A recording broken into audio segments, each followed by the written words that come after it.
hello, welcome in to our podcast. You don't look disabled and or confused or with technical problems. Okay, so we are two peeps that we have the mission to talk about disability in an intersectional lens. Um, that so we stop spamming our group chats and Discord servers. Uh, So, in today's episode, we're going to talk about sensory overload, which is very fitting, since that Toad today is overwhelmed, and me, I've been overwhelmed by basically southern Spain.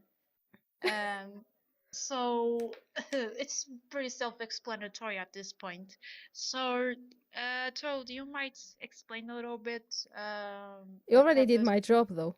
But it's fitting because listen, that was clearly on purpose that I forgot to mute my browser and then we were hearing Rambo with echo. That was clearly for me to demonstrate how being in sensory overload feels like. Clearly that was the entire intention. It This wasn't because this I was forgot. It was not this was because I scripted. forgot. They This were was scripted. clearly scripted. This is quite scripted. Clearly. And also, Southern Spain is extremely loud for some reason at this hour of the night. So you might hear some people talking, actually screaming. They are screaming literally. So Jesus. this episode is extremely fitting, given our circumstances.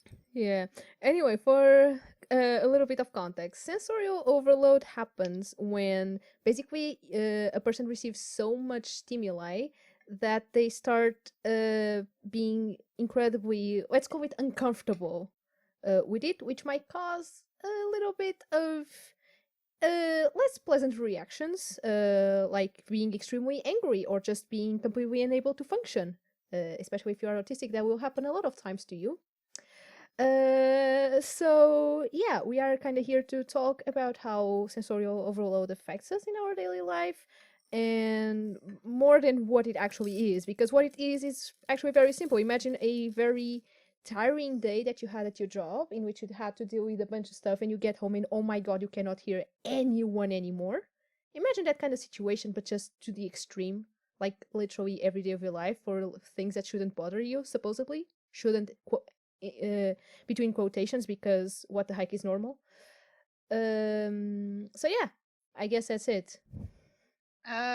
So this is the part that we're going to rant about it, isn't it? Ah, beautiful. Yes, you might start ranting. Rambo, do you want to start ranting?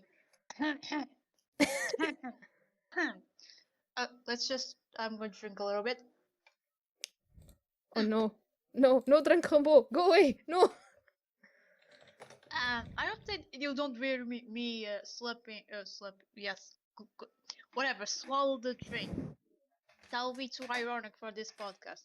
Anyways, so this time I was the one suggesting this theme. Last time it was Toad that actually I have a list of themes, but established. But yeah, which they picked last theme, and I picked this one given the fact that I am in holidays, on holidays, which is usually a very sensory overload experience.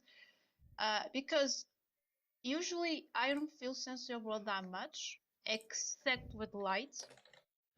Light is extremely awful. Um, I even wrote a poem. I'm going to read. I don't know if it now, if no, if later. I'm not really sure.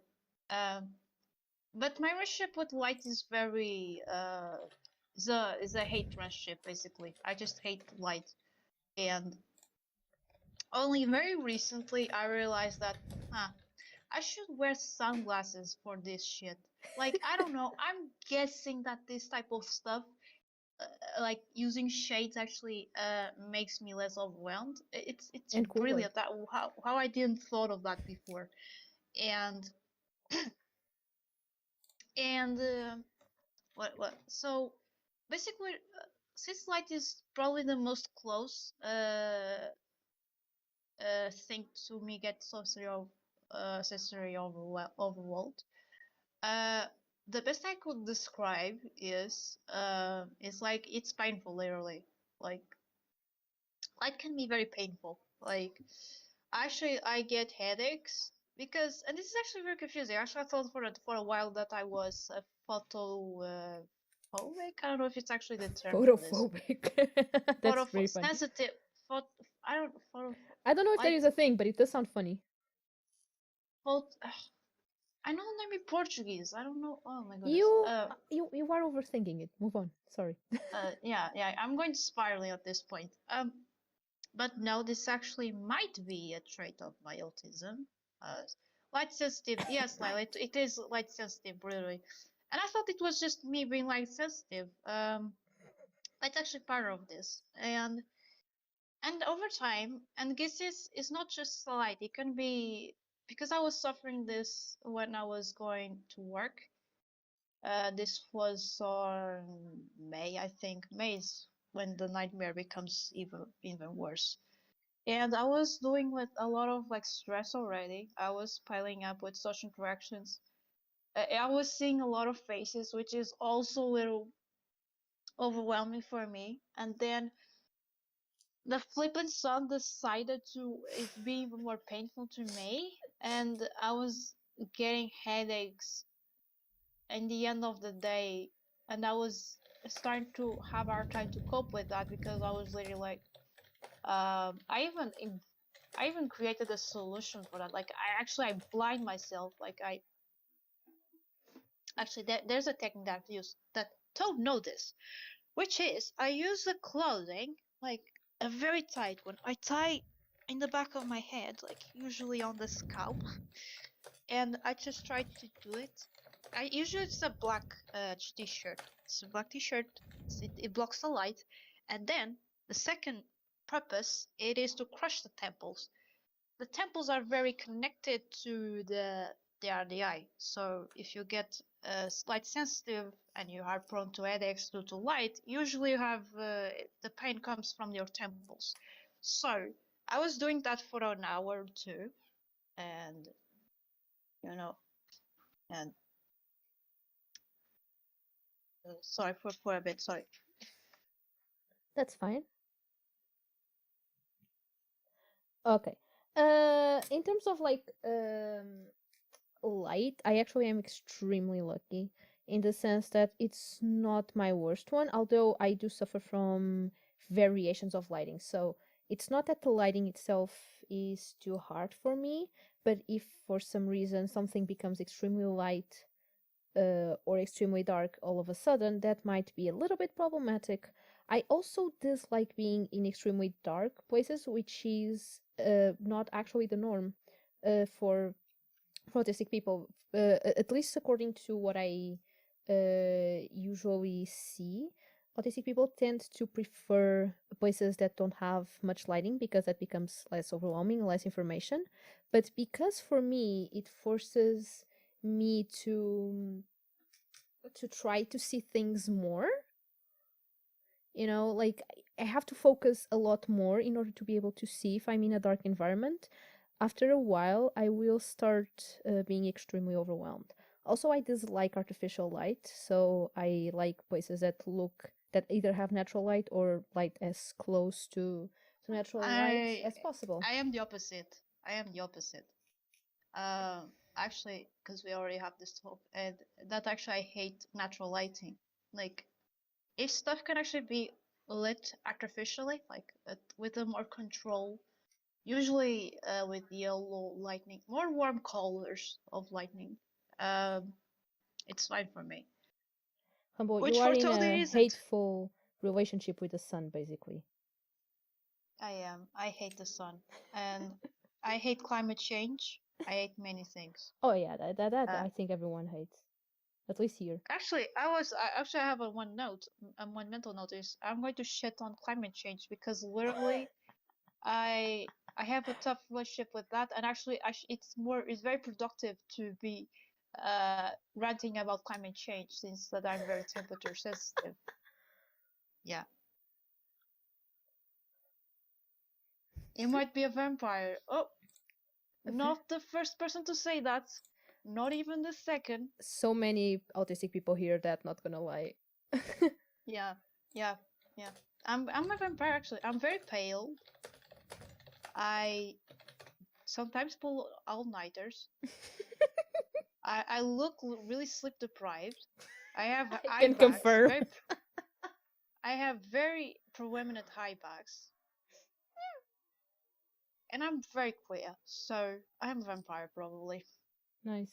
Who knows? Oh no. I am in danger, guys. Please protect this toad. Face protect because I might bite them, and it's not going to look fancy. Ah, nice. Anyway, so I want you Oh guys no, to not say it's a understand. kink. Oh no, Shut up. not a Uh, kink. Not a kink. I, Please I, say no, it's not. Shut up. I want you guys to understand that before this episode, Humble was like, oh, I'm not sure why I'm choosing this theme because I mean, it's not like I have a lot of sensorial overload. I want you to understand that in this podcast, it was basically so far almost exclusively Humble complaining about things that make them sensorially overload and overwhelmed. I want you guys to understand that. I didn't The even touch the sheer temperature irony. thing. The irony. The lighting, sorry. Yeah, but I didn't even touch the temperature. So imagine that. Ah, oh, I see. Okay. Yeah, you are proving my point. You are literally proving my point. I love it. What point? That you do have lots of sensorial overload. That was the point I was trying to Yeah. make. Oh yeah. Listen, I'm probably guys like myself. And Yeah. to say I don't have sensory overload, Oh but yeah, then I have. definitely. I just want to Even also say that Rambo said, "Oh, after 2 hours of podcast, probably I'll come to the conclusion that I have lots of sensory overload." It has been okay, guys. We have been up for 18 minutes now. yay.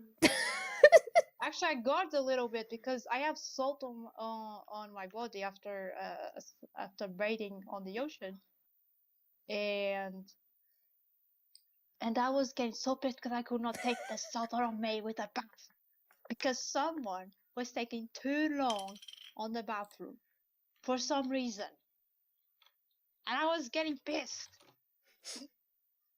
Man. Can I rent now? Or do you Yeah, want yeah, to yeah. rent Please, more? Okay. please, please, please. I will Um, touch the temperature thing after you okay. say. For me, the worst one is actually sound, which is hilarious because I'm a musician and I work with sound all day. I cry so much. Literally, I do cry. So The layers of irony. the layers of irony. Ah, beautiful. I am a being of irony. But I am autistic, so I cannot be ironic, guys. Anyway. Yeah, sure. Which is more ironic. I love it. Um, Basically, what happens to me because I work with sound is that I very very easily become overwhelmed with other stimuli outside my job, and I do become overwhelmed with the stimuli on my job. It's just that I try to ignore it because I kind of have to, and I do like what I do. Don't get me wrong. But sometimes I just wish I could have like half an hour of pure silence and no stimuli whatsoever to recover to then continue. But guess what? I can't really control my schedules all that much. Um, and I actually talked about this on a previous episode. I don't remember which one. I think it was the first one. But when I get extremely overwhelmed, and once again, most often it happens with sound, I start losing my ability to talk. But I can push myself into talking and forcing myself to talk, and instead I start going deaf, which is hilarious. It's my body going like, "Oh, so you won't stop producing sound with your mouth because I get overwhelmed to talk because I hear myself talking, and that in itself makes me overwhelmed. Okay, so you're not going to stop producing sound." My body's like, "Okay, fair enough. How about you just stop listening?" And I can't listen to what people tell me, like pretty literally. If I get too far, I cannot um, listen to what people say. And You go deaf. I go deaf. When that happens, literally all I gotta do is just put myself in the darkest place you can imagine. No sound, no visuals, and just let me probably melt down there on my own, no touch whatsoever. I also get very overwhelmed with touch. And just I'll I'll manage. I'll do something. Something eventually will work out.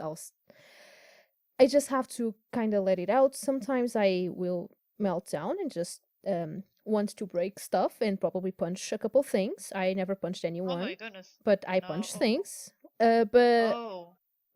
or most likely I'll just shut down. It happens more often that I just shut down Okay. and I just stay on in one place until I guess calm down and usually just sleep it over and wake up the next morning and probably things are going to be at least okay-ish. That's Hmm. the most extreme Yeah. kind of situation. Yeah. Yeah.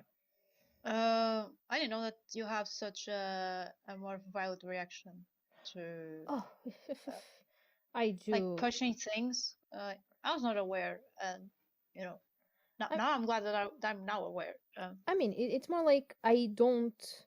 I am a quite professional person overall, and I do my best to not show this even when other people are around, even if it's not a professional context, like personal context. I don't want people to be bothered by this, so I try to, as much as I can, just I can be grumpy all that I want, but I don't want to scare people.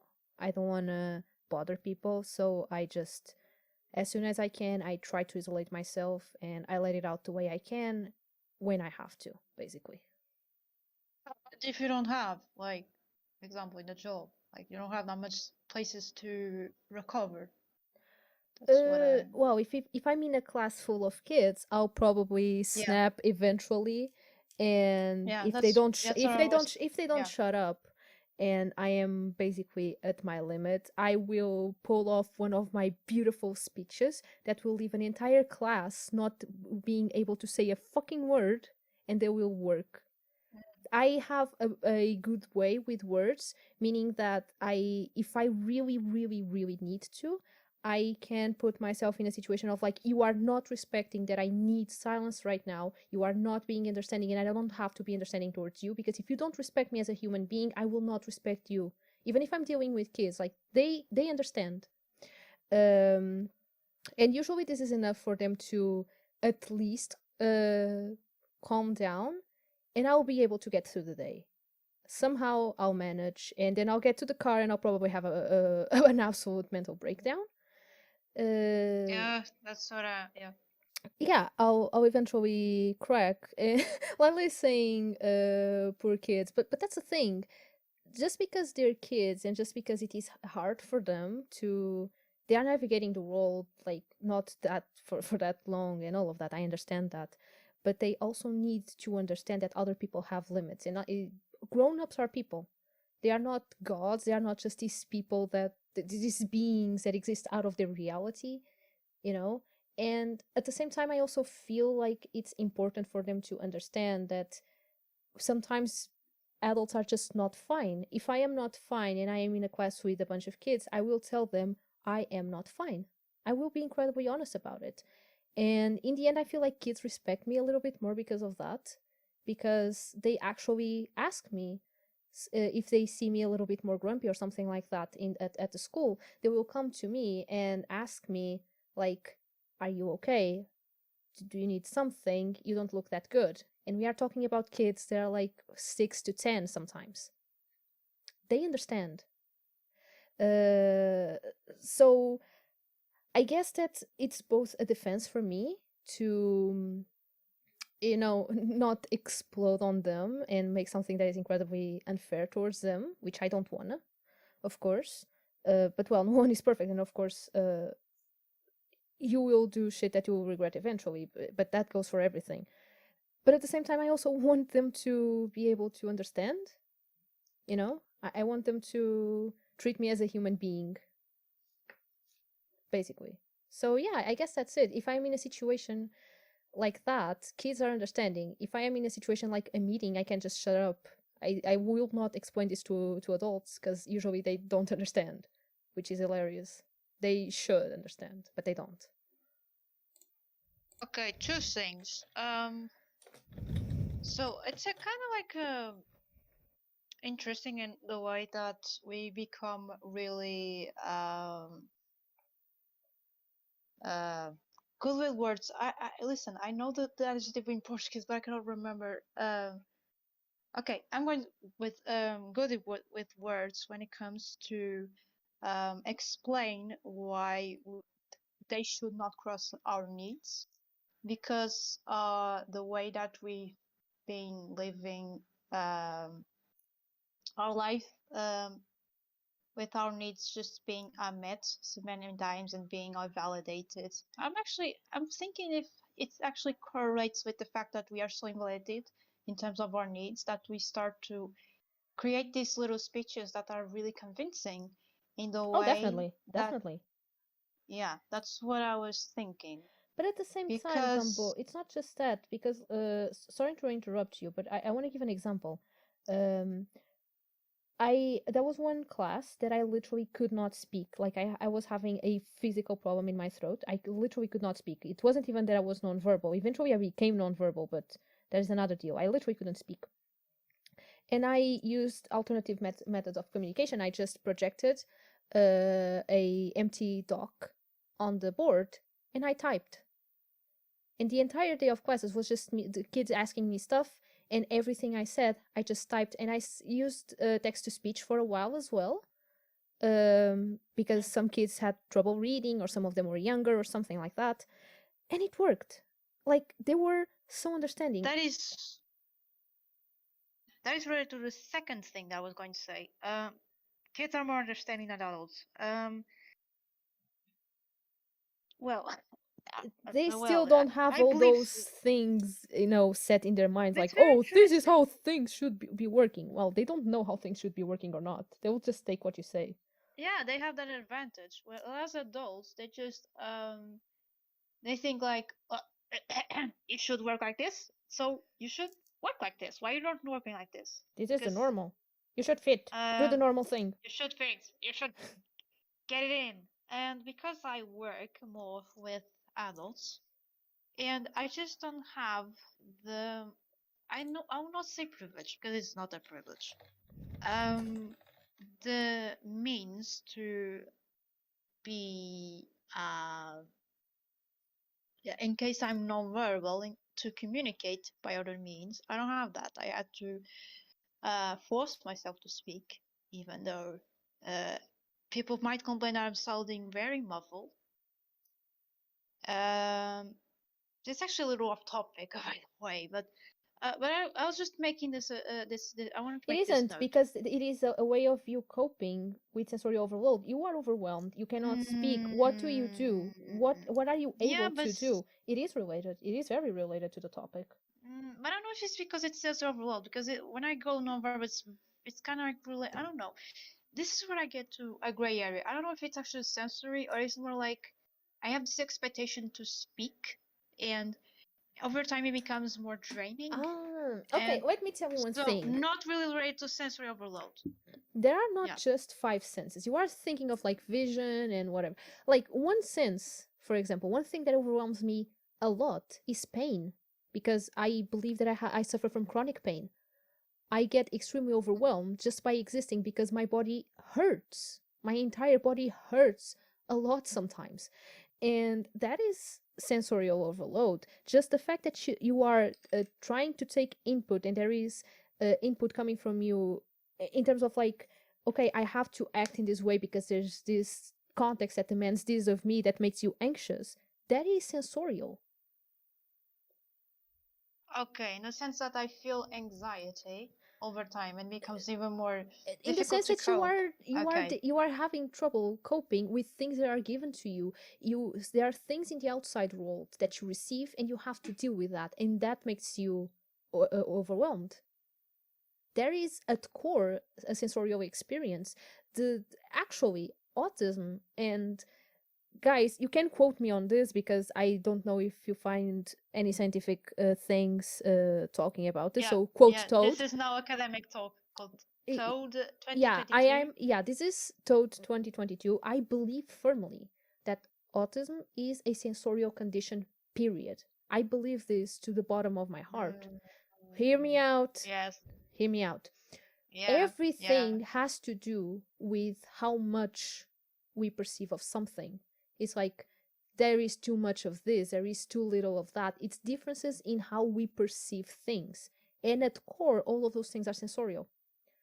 So if I have a lot of trouble processing sound, and that makes it so that it gets hard for me to interpret what people are saying, and that makes me socially anxious, um, we are talking about a sensorial difference.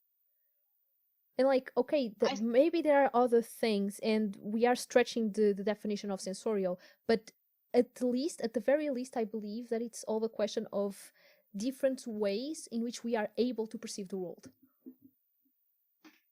hmm. It's what I listen. I know. I already knew that the hypothesis of yours. I still think that you should use perception Fair enough, because fair enough. I think it's more not it's generalizing. I think because Hmm. I don't know. You say like sensory is very like is not as strict as visions, No, smell, no, whatever. because It those has to five do are with just the external ones, but pain is an internal sense that you have. It is a sense. It's uh, just not external. It doesn't come from the outside to you. It's your but body it's also a sending perception signals. thing. There's also perception thing in a way Mm-hmm. that some things Mm-hmm. I'm saying this rationally, like some things don't make sense to me because I perceive them differently. For Mm-hmm. example, social norms. So that's why I'm more like, yes, Mm-hmm. it's sensory, but it also I will not exclude the hypothesis of also being a perception condition or I think perception we are based. dealing with semantics here, which is absolutely fair. But I do agree. If you want to call it a question of perception, I do not disagree, and I'm with you. Yeah, so we should. I'm just complementing your hypothesis with Mm-hmm. a perception I thing. accept the correction. Okay. Uh, um. What I was like. Uh. Okay. So yes. Okay. This is. I thought that I still have some form of selective mutism, which is basically. Mm. Actually, I have trouble using the word selective mutism because people. Because I was shit on the fact I was using as a separate thing as a thing that is related to autism. But it's very accurate, so that's why I use it.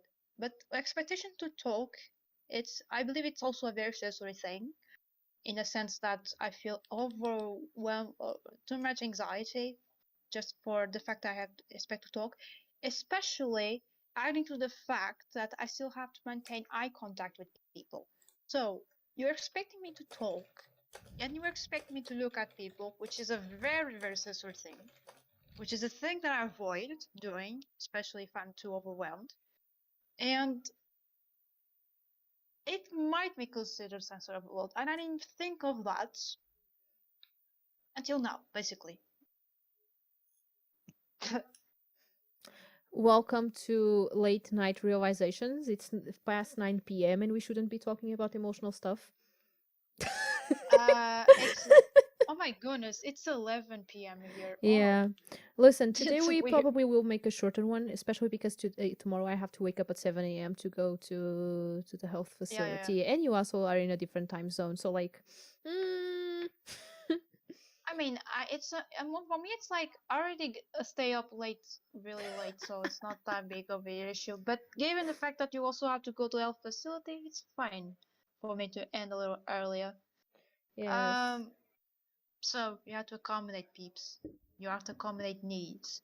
Um, If that isn't my entire existence, while people do not accommodate for mine, and then I get sensorially overwhelmed. Yay! we are constantly invalidated. That's our Oh, living. and what else is new? Um, I guess politics. No, shut up. You were gonna Just talk kidding. about your temperature thing, Oh weren't yeah, you? I was going to start that. And also, since my wife is here, I want to go into read the poem, which is about light, and then I close the topic and I go to the temperature. Hello, Humbo's wife on the chat. Uh, are you okay, Sphere? Are you okay to read the shit thing that I sent to She you? better be. Okay, I have this thing because I'm going to read uh the draft here, since I already looked at this thing that I thought this is not perfect, but I'm going to read anyway. So here it is. The title is not really definitive, but because I could not come up with a better one. So the poem that I'm going to read, because I have to be the poet here, Get it to was the getting a little point. tired.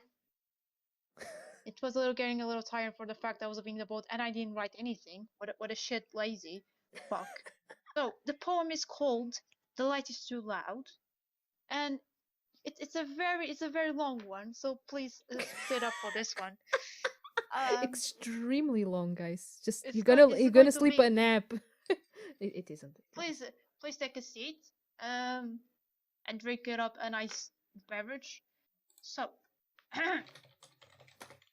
their eyes are sunken in acid, the light screams them profanities. Poor souls shall blind themselves and crush their excruciating temples that are being desecrated because the light is so loud.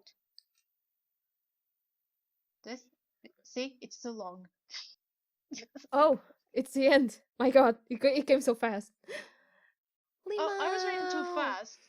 Lema, you're talking to me, Arthur. I was just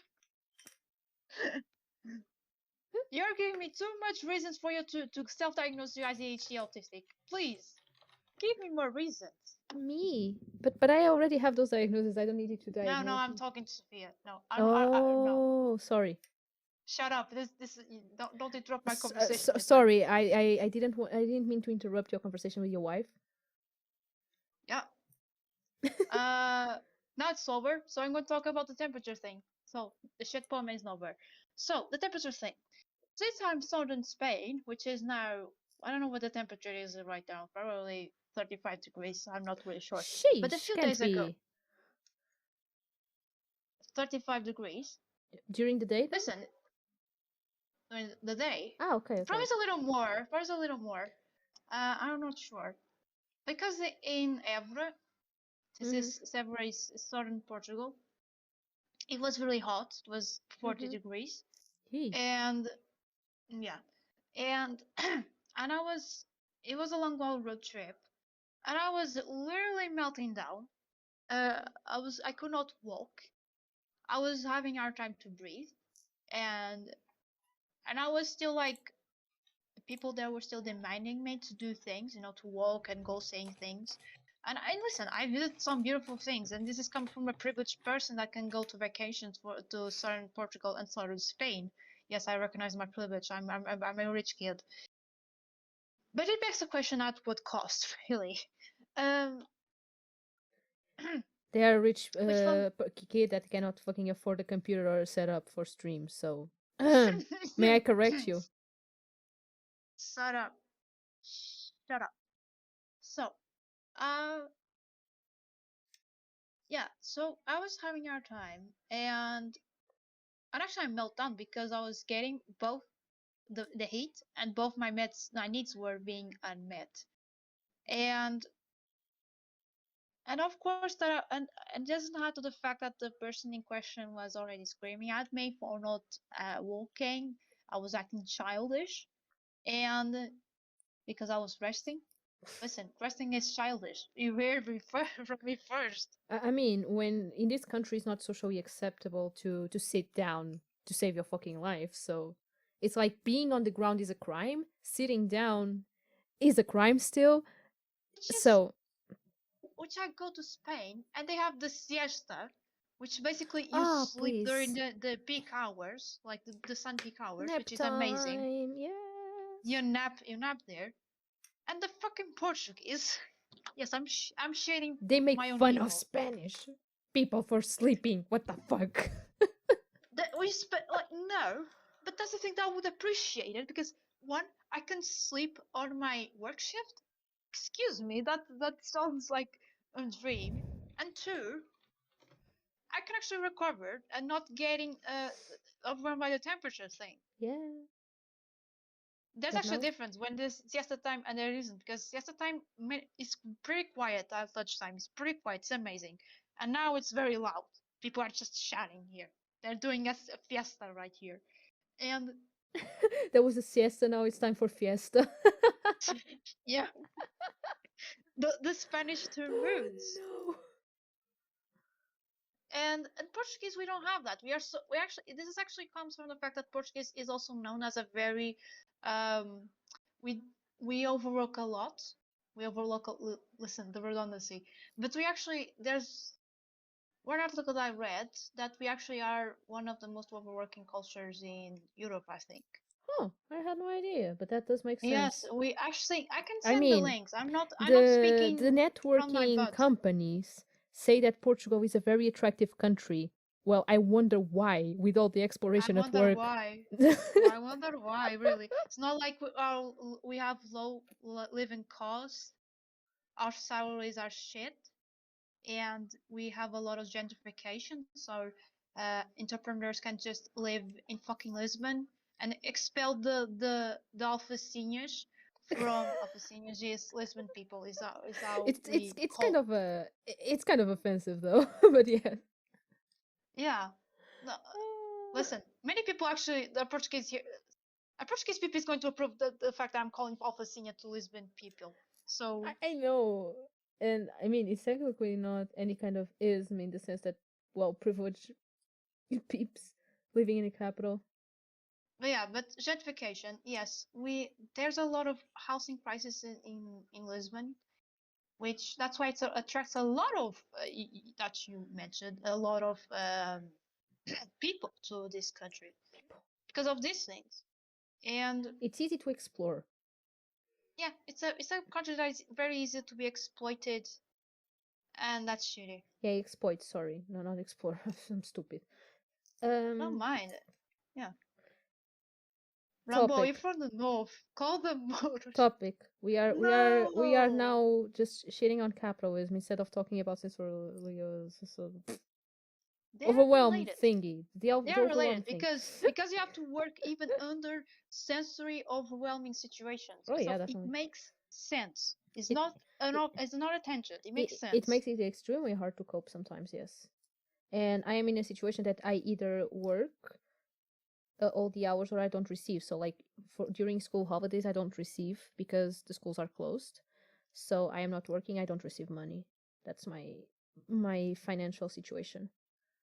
Recibos verdes. Yay! Just precarious work. That's how it Yeah, works. that's what we call it. False recibos verdes. We call it to precarious shitty jobs. Yeah, that shouldn't. That like they legally should have a contract, but in practice Yeah, they they don't. don't. Oh, hello, Jessica. Welcome in. Um, Yeah, that's basically what I'm afraid of, like precarious Oh, jobs. and Evi Because, Vladimir, welcome in as well. Sorry, saying hi to people on chat that I just missed. I was distracted. Hello, hello. Fiesta is the name of a novel. Yes, by Hemingway. Yes, it is. Uh, listen, we're going to have literature tangents here, apparently. Oh, uh, mm, Paris is in Siesta. Is that the name of the book? Confirm this, please. Because I'm trying to remember which book by Ernest Hemingway it is. I remember What are you pronouncing the talking guy's name. about? I don't even know what you're talking about. Sorry, I thought. The Ah, chat, okay. sorry. Ah, Uh, okay. I But cannot have literature peeps here because I'm going to get distracted. don't go with literature peeps. Go with the temperature thing. It rhymes. Beautiful. Um, so yeah, basically is that. I could not live in Southern Europe. Yes, I do remember you complaining a lot about the shower stuff because of the temperature specifically. I The do remember. shower. Yes, you The shower. complaining about showers and washing your head because of the difference in temperature. Oh, actually, I was not remembering. What? Oh, oh yeah, yeah. Listen, yeah, it makes sense. I actually I shower now less my hair, which is very very hygienic on my part because of the water, like the temperature, like because I get my hair, I feel my hair that is cold. In summer it become is less worse, but in winter is the worst. Like listen, it's the worst. And actually gave me like the suggestion, like, why don't you buy trans shampoo then? Like, you just put the shampoo and you don't need to wash your head. I mean, it's not like you don't Uh, have to wash it ever, but at least sometimes you like, yeah, I could avoid it. Yeah. Uh, yeah. Uh, I should cut my hair though. I've been saying this for months.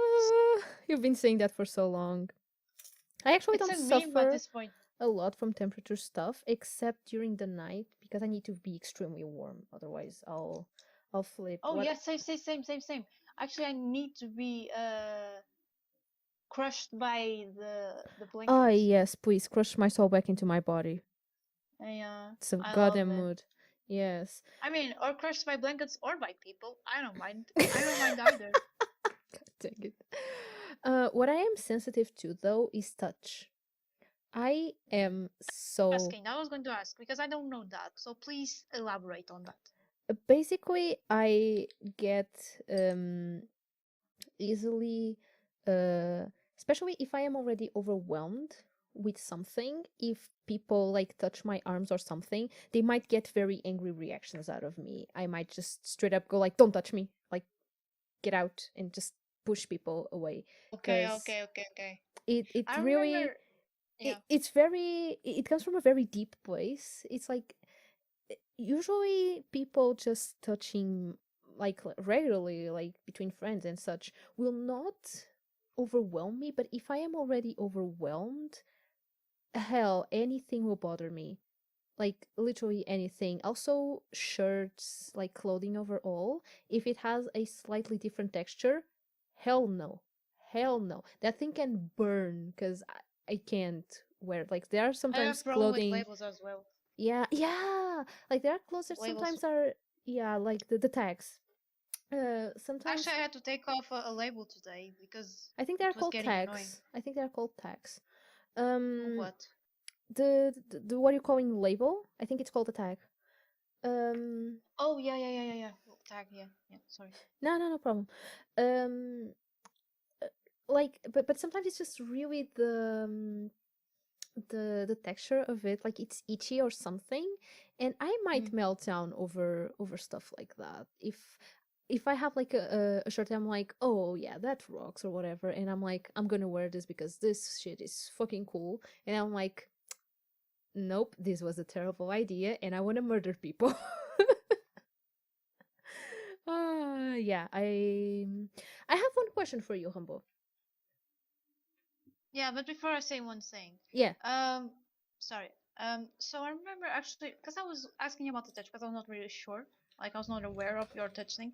But then I remember that one time I could not touch you because you were feeling extremely pain at the time, Oh yeah, that also and happens. I touched you, and I touched you like as an instinct, like you're feeling pain. Okay, I need like you need comfort or something. No. That's the last thing I need. Like, I cannot have more input. Yeah, If I am in which pain, is very last thing I need is any input. No lights, no sound, no touch. Please get away from me. I will become very dangerous. yeah, Like, I will attack. very, Don't. Just leave me alone.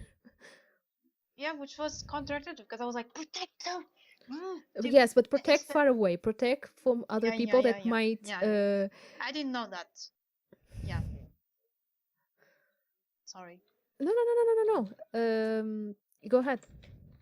Oh no, I was supposed No, to no, ask I you other finished. I thing. finished. Okay. Um. Yeah, I finished. So, my question goes back to the almost beginning because I didn't want to interrupt you at the time, but then I interrupted you a bunch Mm, of times. Sorry. Uh, no, I no problem. No problem. it was when you talk about the shades because they help you with the light stuff. I'm Mm. basically asking if you have other devices that help you with sensorial overload, be them devices for stimming or for blocking stimuli overall. Mm. Besides shades, and Besides besides shades. and the clothing stuff that I explained a little before I got interrupted. Actually, I interrupted myself. Interrupted yourself. What a fucking mood. Yeah, but it doesn't count either. Like the clothing thing that I explained. Mhm. I mean, oh It yeah, is yeah, yeah, a yeah, yeah, yeah. The putting the thing on your the blind myself. yeah, Yeah. binding yourself in. Yeah, but I guess it is an extension of the shades as well. And I'm asking for other examples if you have them. Like it's a valid answer to say no. That's it. Like that's valid. Whatever you I'm do. thinking. I don't think I have really. At least when I Oh. think I. Because here's the thing. Because I keep gaslighting myself into thinking I don't have sensory overload. Ah, the person that And I says that they guess don't mask. Look at them masking. this irony thing is getting a little tiring. Like, I mean, pertinent irony. Because I don't melt down as much as you do with touch, as you do with sound. I don't even melt down when I have struggle with light. I mostly just get extremely headaches. Um, so so that's why probably I don't have any instruments to cope besides shades, I think. And even the shades, I was the one suggesting them to you. I was like, Yeah. bro, if you are overwhelmed by light, why don't you have a goddamn shades? Like shades are dope as Because I fuck. keep Just use some going. fucking cool shades. You're gonna look cool as fuck, and you're gonna feel better. Otel, you actually ask what is misophonia. Misophonia is you get extremely overwhelmed by sounds. Some sounds are really Ah, irritating. yes. I probably have that because I am so Yeah, sensitive to you have sound. hyperacusis. You probably have hyperacusis, I have which is also hyperacusia. yes, because you feel extremely overwhelmed by sound. Like you hear a lot. And misophonia, I think, is because you find sounds irritating. That's pretty much misophonia is. Like you feel phobic for Mm-hmm. sounds. I probably don't have that. At least not to a very Oh, um specific sounds. Yes, yes. Sorry. Len actually, I stand corrected. Yes, by specific sounds. yeah, yeah, yeah, yeah. S- I do have that with specific sounds, but like it's so very situational and so mild that I cannot consider it, I suppose. Consider it. Yeah. I mean, it's funny because like you've sorry to I'm gonna go back a little bit because you say that you don't really have that many means to protect yourself against being overwhelmed in terms of senses. And I Mm. find that so funny because, as we discussed here before, you were diagnosed very early. So you would assume that, uh, people would either give you the tools or that you would figure them out by yourself by now. But apparently, neither of Here's the those thing. happened. Here's the thing. Yeah. Here's the thing. I was diagnosed under the SM4, which it doesn't. I think I don't take this as gospel, but there were the three criteria, and it was very strict. At the time, the knowledge was very restrictive. Like you're like routine stuff. They don't communicate. They don't socialize. They don't. They have trouble with social interaction. They have trouble with communication. They have trouble with Hmm, hmm. being out of routines. The sensory overall thing was not as much talked about it. We're talking about 2005, 2006. And so that's why actually I gaslighted myself a lot during this lifetime about sensory overload because it was not expected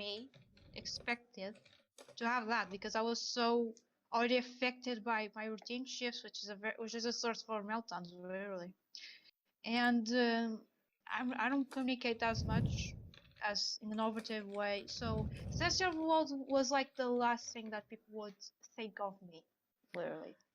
But that makes so little sense because, like, you were the textbook definition of autism, as you stated before.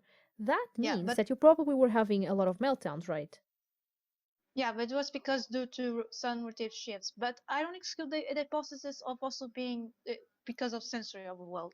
I That's don't like exclude that. yeah, no, but that's the thing. But I'm Any talking any about criteria, any therapist that sees meltdowns should go like, okay, what is the thing that is going to calm this kid? Oh, maybe a blocking fucking dude. stimuli. Dude, it was 2005. Why were people so dumb in 2005, apparently? God They dang were it. not aware of that. They were not aware You of say that. that as if they are Listen, now. I love it. yeah, there. It's no, say like it's a little better, but not ideal. Yeah, true, true, true, true, But true, I'm true. talking Sorry. about 2005. They literally thought I would have learning disabilities. They literally thought I Lol, could you're not. so fucking smart. Uh, like that's my problem. It's hard for me to believe that I'm very smart because I thought like yes But I'm you smart, are! but why the quantifier vary? I understand the quantifier vary. I understand the smart thing, but I don't understand the quantifier vary. I'm Because smart you. period. Because you. No, you are pretty, pretty, pretty smart. Don't even. I will not be explaining here why, because my brain is like fog. Lots of Okay, fog. Um, valid, fair, thank you. I appreciate it. Um, fair. I was gonna It's a say something. conversation for another time. That we Yeah, are kind of definitely. delaying it. We are kind of We delaying are, it but because I I already explained it several times. You just don't listen to me. no or I'm too I'm a cry. unintelligent I'm a on cry. I'm a cry. understanding that. On being Uh, intelligent, really, on intelligence. because I don't know the definition. That's probably why I'm struggling to understand why I am very intelligent. Like I'm intelligent, but I don't Guys, understand the you quantifier very. cannot argue with this. Like you cannot argue with an autistic person because they will demand for all those goddamn logic facts, and you're just like, oh my god, can you just fucking believe me for once? I'm too autistic for this. I'm too autistic. This is not. Listen, What a this mood. doesn't come from this doesn't come from a low self-esteem place. This comes from I know, like try to understand rationally I know, I because know. I under yeah. That Um, is fair. where was I? Yeah, they thought I have learning disabilities. So this is why they actually devalued my probably my very valid question of sensory Probably, overload. Probably, probably. probably, yeah, sure. And I don't know if it answers your question. If what? Sorry. Yeah, it answers. It Yes. Sorry. answers lack of Slow audio knowledge. processing. No worries. Lack of knowledge, basically, and if and just Yeah. invalidation altogether. Oh yeah, yeah. It's just the amount of gaslighting that happens throughout your life is absolutely insane. Um, Mhm. but yeah, like because my point here is like I discovered very very late that I am autistic and also ADHD. I started suspecting it like more seriously 3 years ago.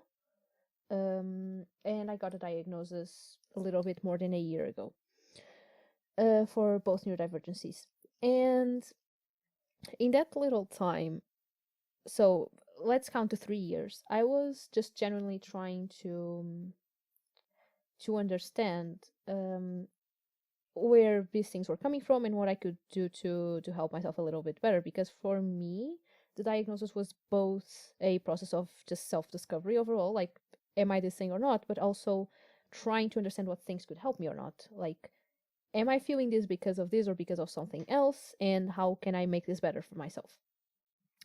So I guess that for me it was really a question of like trying to see ways in which I could feel better. Huh? Um and I guess that because of that I explored a bunch of shit that maybe could help, and I figured out some stuff that worked for me, like a thing that I didn't think that I did that much was stimming, and I figured out that I actually do stim a lot if people let me stim, and if I'm in a safe context in which I can Yeah. stim, and Yeah. it calms me down immensely. One thing that I didn't even know that was a kind of stimming that I did, but I do is just listening to the same song on loop for Mm. hours. It calms me down sometimes. It eases sometimes anger or just gives me actually which is the opposite, which is when I'm not getting enough input of something, just listening to that one thing to make me feel stuff because I am not being able to cope with the things I'm feeling, or I need to feel something different, or I'm not feeling enough things. And being alexithemic, well, uh, that is a thing that happens. But um, basically. using shades, just distancing myself to silent places for the longest periods of time that I can't. For example, one thing that I do need to do a lot of times, and well, as a streamer, sometimes I feel a little bit bad, is I see people that I absolutely love online. Like, I love their streams, and boy, I just am not there, and I'm just like, well, sorry, not today, because my god, if I listen one more sound, I am gonna go up to the fucking roof.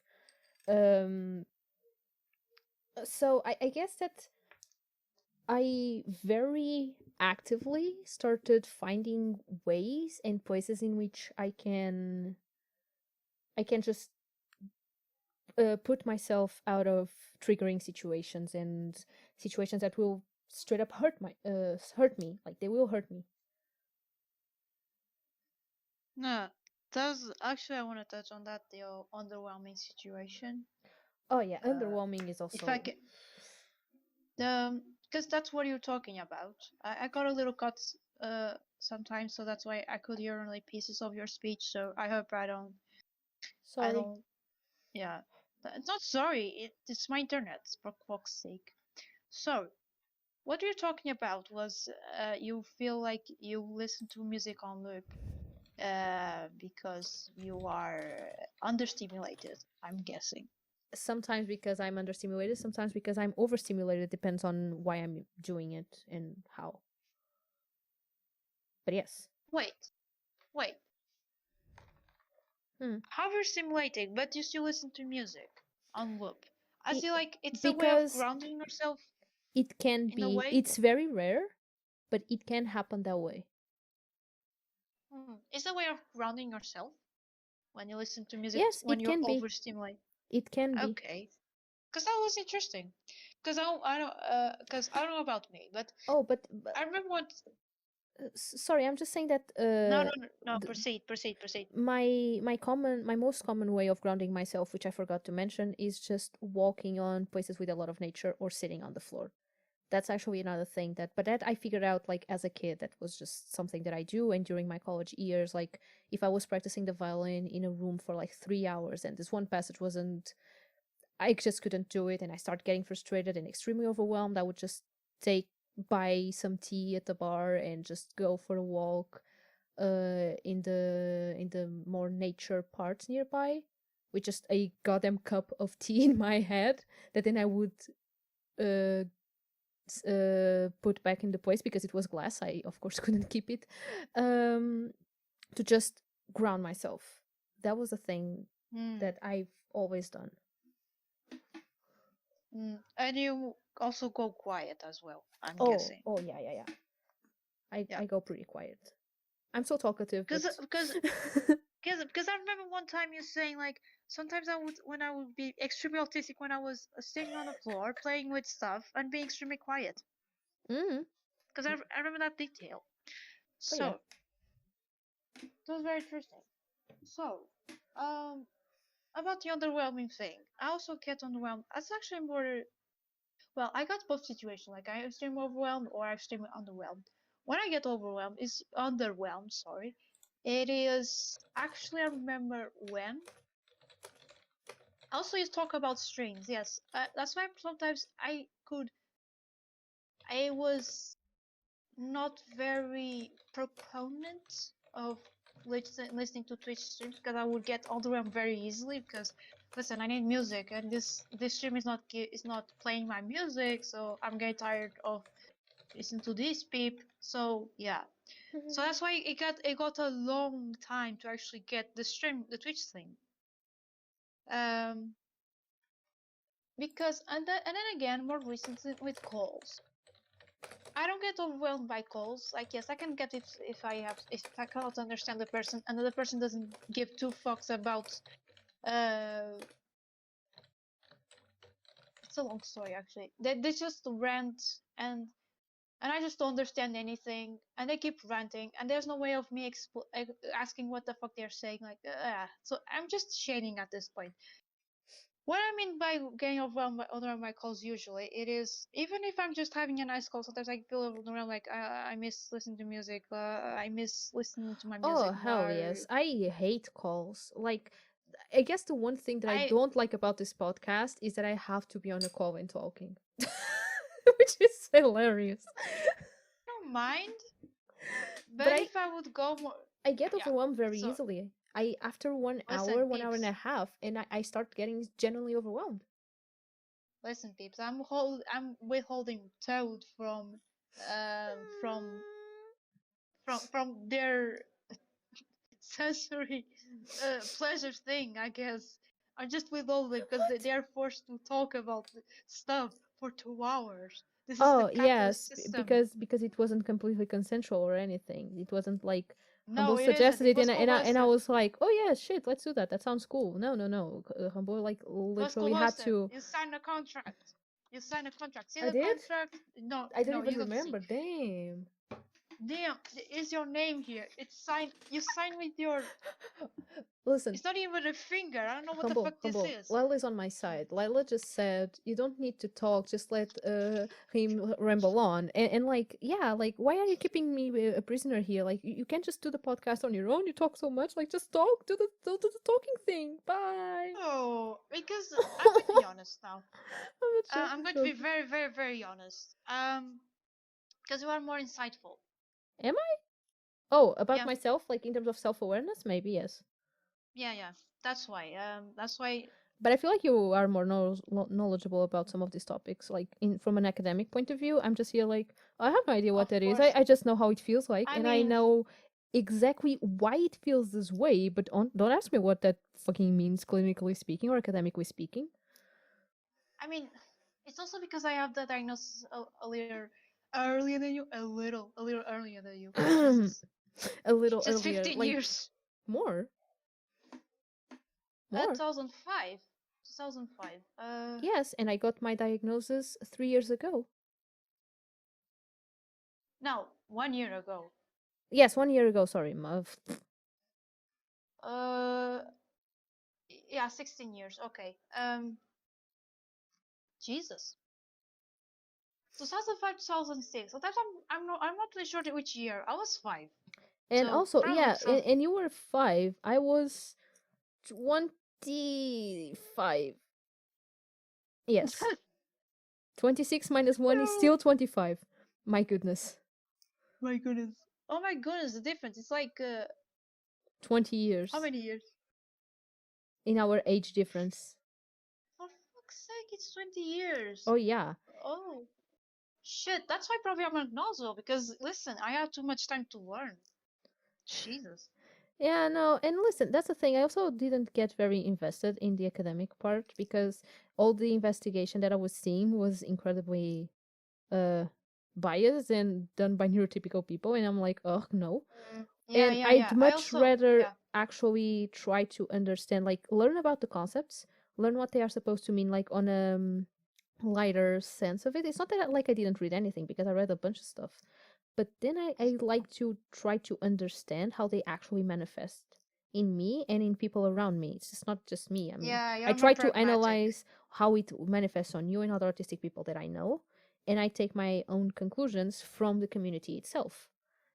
It's not like Oh, this is interesting. I'm not taking like stuff out of just my mind. It's not like that, but I try to listen to what people have to say on that. I try to analyze how I feel personally about it and what other people tell me and how they act and see if their actions match what they say about it. It's really pattern analysis, which is what I've been doing my entire life to try to understand people in order to be able to mask. It's no different from that. Mm. Yeah, because it's a thing.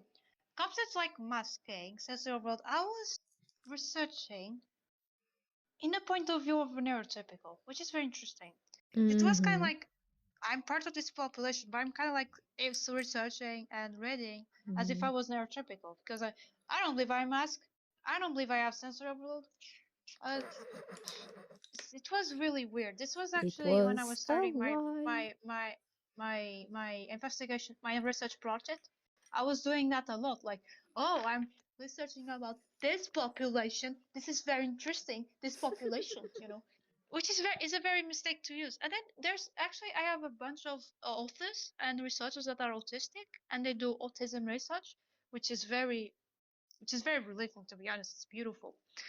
And listen, there's many differences between the way that they research about autistic population, when if they are autistic researchers doing it, or if it's neurotypicals doing it. So it's a very, very like day and night difference. You don't believe it. I can Oh actually yeah. cite some researchers here on chat. I think if I can come up with them. Actually, I can send Resources, link. sorry. I was trying to understand what you had said for like so long. Sorry. Oh, my So bad. yeah. My bad, my bad. So if you know what I'm saying, I acknowledge. Well, yes, you have one point, because I was researching autism in a neurotypical point of view for some reason, and that's why probably I seem more acknowledgeable. Probably I also sup- because I have too much mm, time to learn it. I guess kind of both maybe. And listen, there is nothing wrong with reading about it in a neurotypical way. I guess I just want to know how it actually feels like, and all those articles tell me nothing about what these people actually do and go through. So it's not really going to help me that much in the end. I feel like it a lot of times. There are exceptions, of course, and there are a bunch of articles that I found extremely interesting that were on topics that don't really tell me how to cope or whatever, but they were still very informative. Don't get me wrong, of course, there are some of those. Just I guess that's not the information that I was in need the most. That's not why I got a diagnosis. That's not why I tried to know. I just really wanted to understand what the fuck is going on. Mm. Uh, Sorry, I got lost. So basically, you're being way more pragmatic on your approach to research, I guess. Because Yeah. you're reading from people posts from neurodivergent people. I'm guessing like the Instagram posts. Oh, I read the So Instagram posts for a while, then they got extremely boring and repetitive. oh, dude, same, big same. Can we just That's why I gave up agree that Instagram altogether. Instagram sucks? Can we just agree on that real Yeah, quick? sure. Okay, now we can proceed. I just really wanted that. Yeah, and I even would say something even worse, Oh no. but this is actually international. I could say this. Yeah, I will say this. I have some problems with the Portuguese autistic community. Yeah, and Todd also has. I do. I have I have been having those problems since like a year ago at this point, because they because they don't have such a they're kind of conservative in certain aspects. And Hmm. listen, Instagram has the problem of being like repetitive, because it's another the Yeah. Yeah, 120th because I was post about talking sensory about, world, and it's getting boring. yeah, Where's the spice? I was talking Like, about Instagram like from an international point of view because most pages that I was following were actually international at least, and they were good. Just yeah, same. the Yeah, content same. It was started to were not be good. that interesting after a while. Yeah, because they get repetitive, and I think it's fine because there's a lot of people still Oh figuring it out. yes, So yes, yes. I Like don't I'm not shit on those. criticizing. I I'm don't not. shit on those. Yeah, Like, yeah. it's They're valid. fine. They're I fine. just got bored. We just got Exactly. bored. Exactly. Exactly. That's why. And I was having an Instagram page before this shit, and actually I gave up because the posts I was going to write were so spicy, and were so like, listen, they were very interesting. And this But is they actually were rare to not actually say for something good about Instagram. my work. They were. No, they were not very suitable for Instagram, because they were spicy. I was thinking of doing like sex work and disabled people, like, Mm-hmm. because I had such a very interesting essay on that. I was thinking, and then BDSM Mm-hmm. and autistic people, Mm-hmm. and that is not very suitable, which is a It's shame, it's not the because kind of audience that you're gonna get. Yeah, no, no, no. it's a shame because it's interesting. It's a shame. And listen, BDSM is also very sensory a thing, I know. which Like my which is experience with suitable. it is so interesting from a sensorial point of view because it actually grounds me. The bondage thing, like doing rope, which Mm. is conventionally seen as a hardcore whatever BDSM thing, sexual whatever, yada yada. For me specifically, it's just like, oh my god, I'm getting hugged and I'm just gonna fall asleep in here. This is comfortable. It's a way of grounding. Hey, why we don't talk about this? This is interesting. Uh, uh, And uh, also, my relationship with bondage is probably a little different, I think. But it also kind of like comes from the same place as you, hmm. I guess. I never tried it though, so but I'm guessing. Yeah, So, I could only tell when I experienced it because I had no idea what it would be like. I tried it out, just out of curiosity. I was in a safe place with someone mm-hmm, that mm-hmm, mm-hmm, could guide me, so I was like, yeah, mm-hmm. this looks like a new experience, and I wanna try it out. Let's see what it does and how I feel about this. And my reaction to it was just like, huh, this is kind of fun and this is comfortable, and I enjoy the thing that my body does, which is just release of comfort hormones or whatever it was doing. I don't know what it was doing, but it was comfortable. So, actually, there's a small question actually. So is this your like you say that you crave for touch? Is it like you said last episode? You crave for touch, I Mm, think. you do more, but Okay. yes, in a way, yes. I do not disagree with that I- statement. now, now I'm talking to you, not me. So, so is this also like, like yes, you get sense of world if you get overwhelmed like by touch, Mm-hmm, like mm-hmm, mm-hmm. Like did it if I'm happen to overwhelmed, don't you? touch me.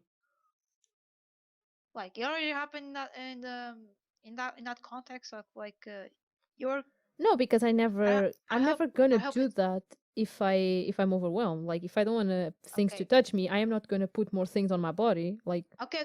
Actual question. This is actually was a stupid tangent.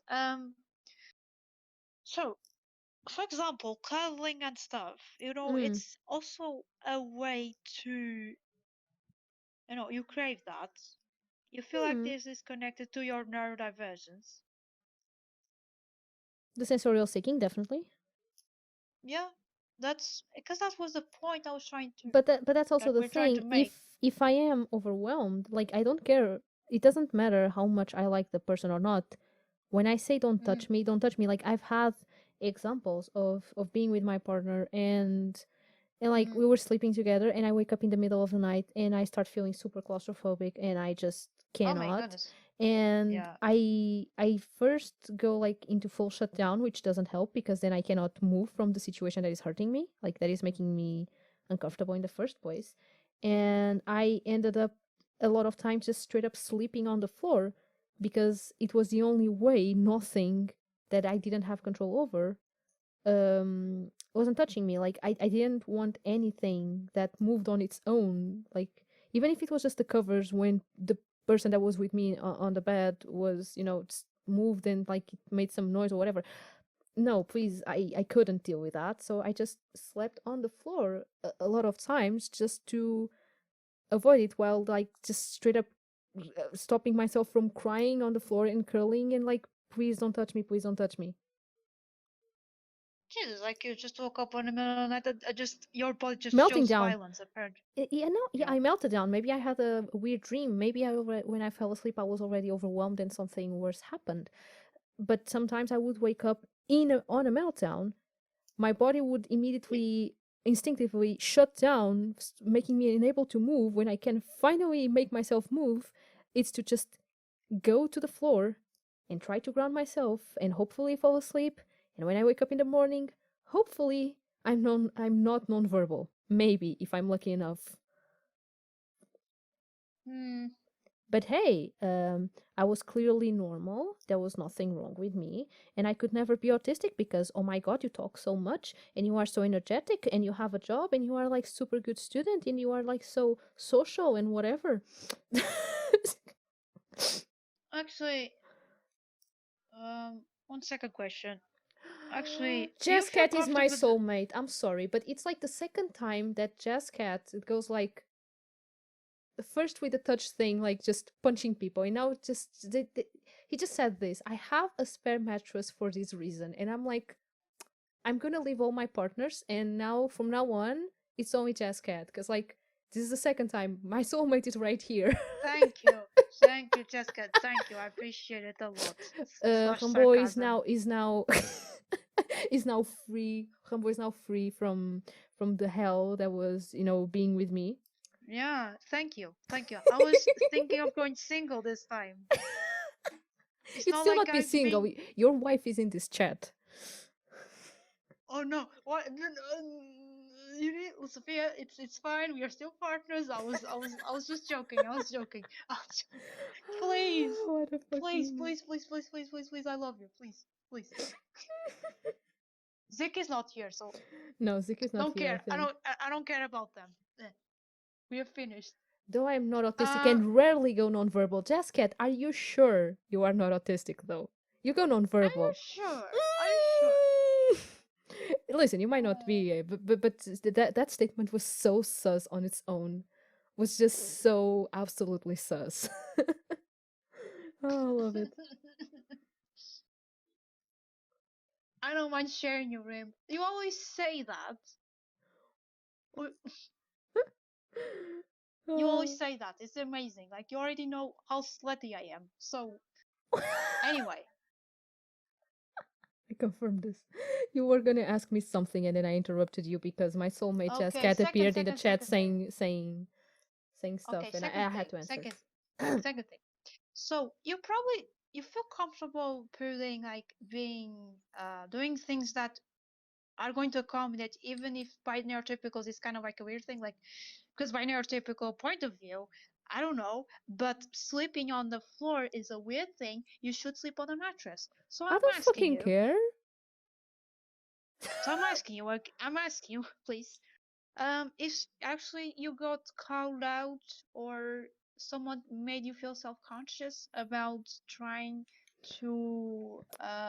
you trying to accommodate those needs. Put it this way. If there was My mom if there was is some occurrence about that. yeah, my mom is most likely autistic as well, and a lot of behaviors that I have, she has as well. So she is gonna be the last person to complain about that because she's gonna be That's like good. That's good. mood. Um, then uh, everyone I ever slept with better be fucking understanding about it because otherwise I'm dumping that person the next day. Like no questions asked. That is just not Lucky, a I could thing. just pull some shit. Yes, that's how you're gonna leave me. It's just gonna do some comment like that, some dumbass shit. Anyway, No, and I can. Oh, I, sorry. I actually got called out on behaviors like this, especially Mm. being barefoot, because I do not stand things on my feet. It's like if I can just not have a thing on my feet, I will not have that thing on my feet. And it's like people are going to complain because, oh my God, that's bad for your health. Actually, it isn't, but sure. And it's like, oh, but that's dangerous. I'm literally indoors. There's no way. There's nothing that is going to make a fucking difference here. You know? And I've got all kinds of comments on that. I had people just kind of jokingly asking me if I was paying for some fucking promise to fucking Mother of Christ. I don't know how to say that in English. Nossa Senhora. Um, paying some promise or Holy whatever. Spirit, Fatima. Yes. The Uh, biggest scam in Leiria. shut up. Uh, I said the biggest scam in Leiria. Leiria is also a scam itself. But anyway, shut continue. up. Proceed. Leiria doesn't uh, exist.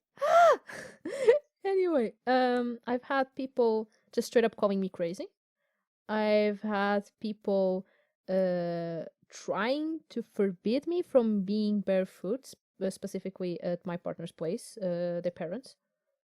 Just straight up saying that I couldn't be uh, outdoors without having anything on my feet, even though they were at first like, oh, but hygiene. And I was like, okay, but I wash my feet before coming upstairs, so it's clearly not a question of a hygiene. So they just started complaining that it was weird. And I was like, okay. So yeah, I for that one I did have to compromise in a way, just because I was tired of hearing people shouting for something as simple as, "Oh my god, I if I have something on my feet, I'm gonna flip because it makes me Mm. uncomfortable."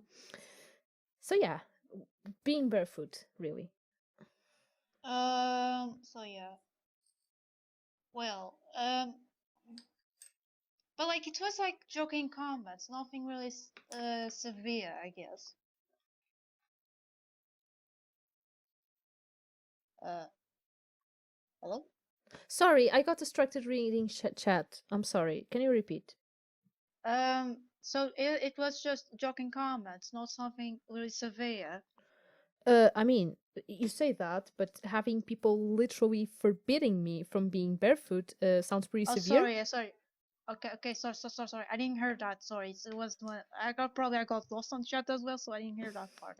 Yeah, Sorry. no, no, no, no, no. I Like, said corrected. I said corrected. So it yeah, was but that, severe. but yeah, but that was it was I think just on the being barefoot thing.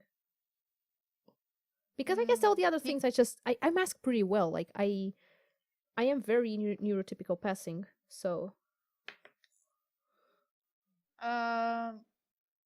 So actually, because I was asking this because there were many times in my life that I was called out by trying to not really access, accommodate my needs, and actually, like I was bullied clearly by some peeps by mm-hmm, trying mm-hmm. to accommodate myself. I don't know examples I cannot recall, but um yeah.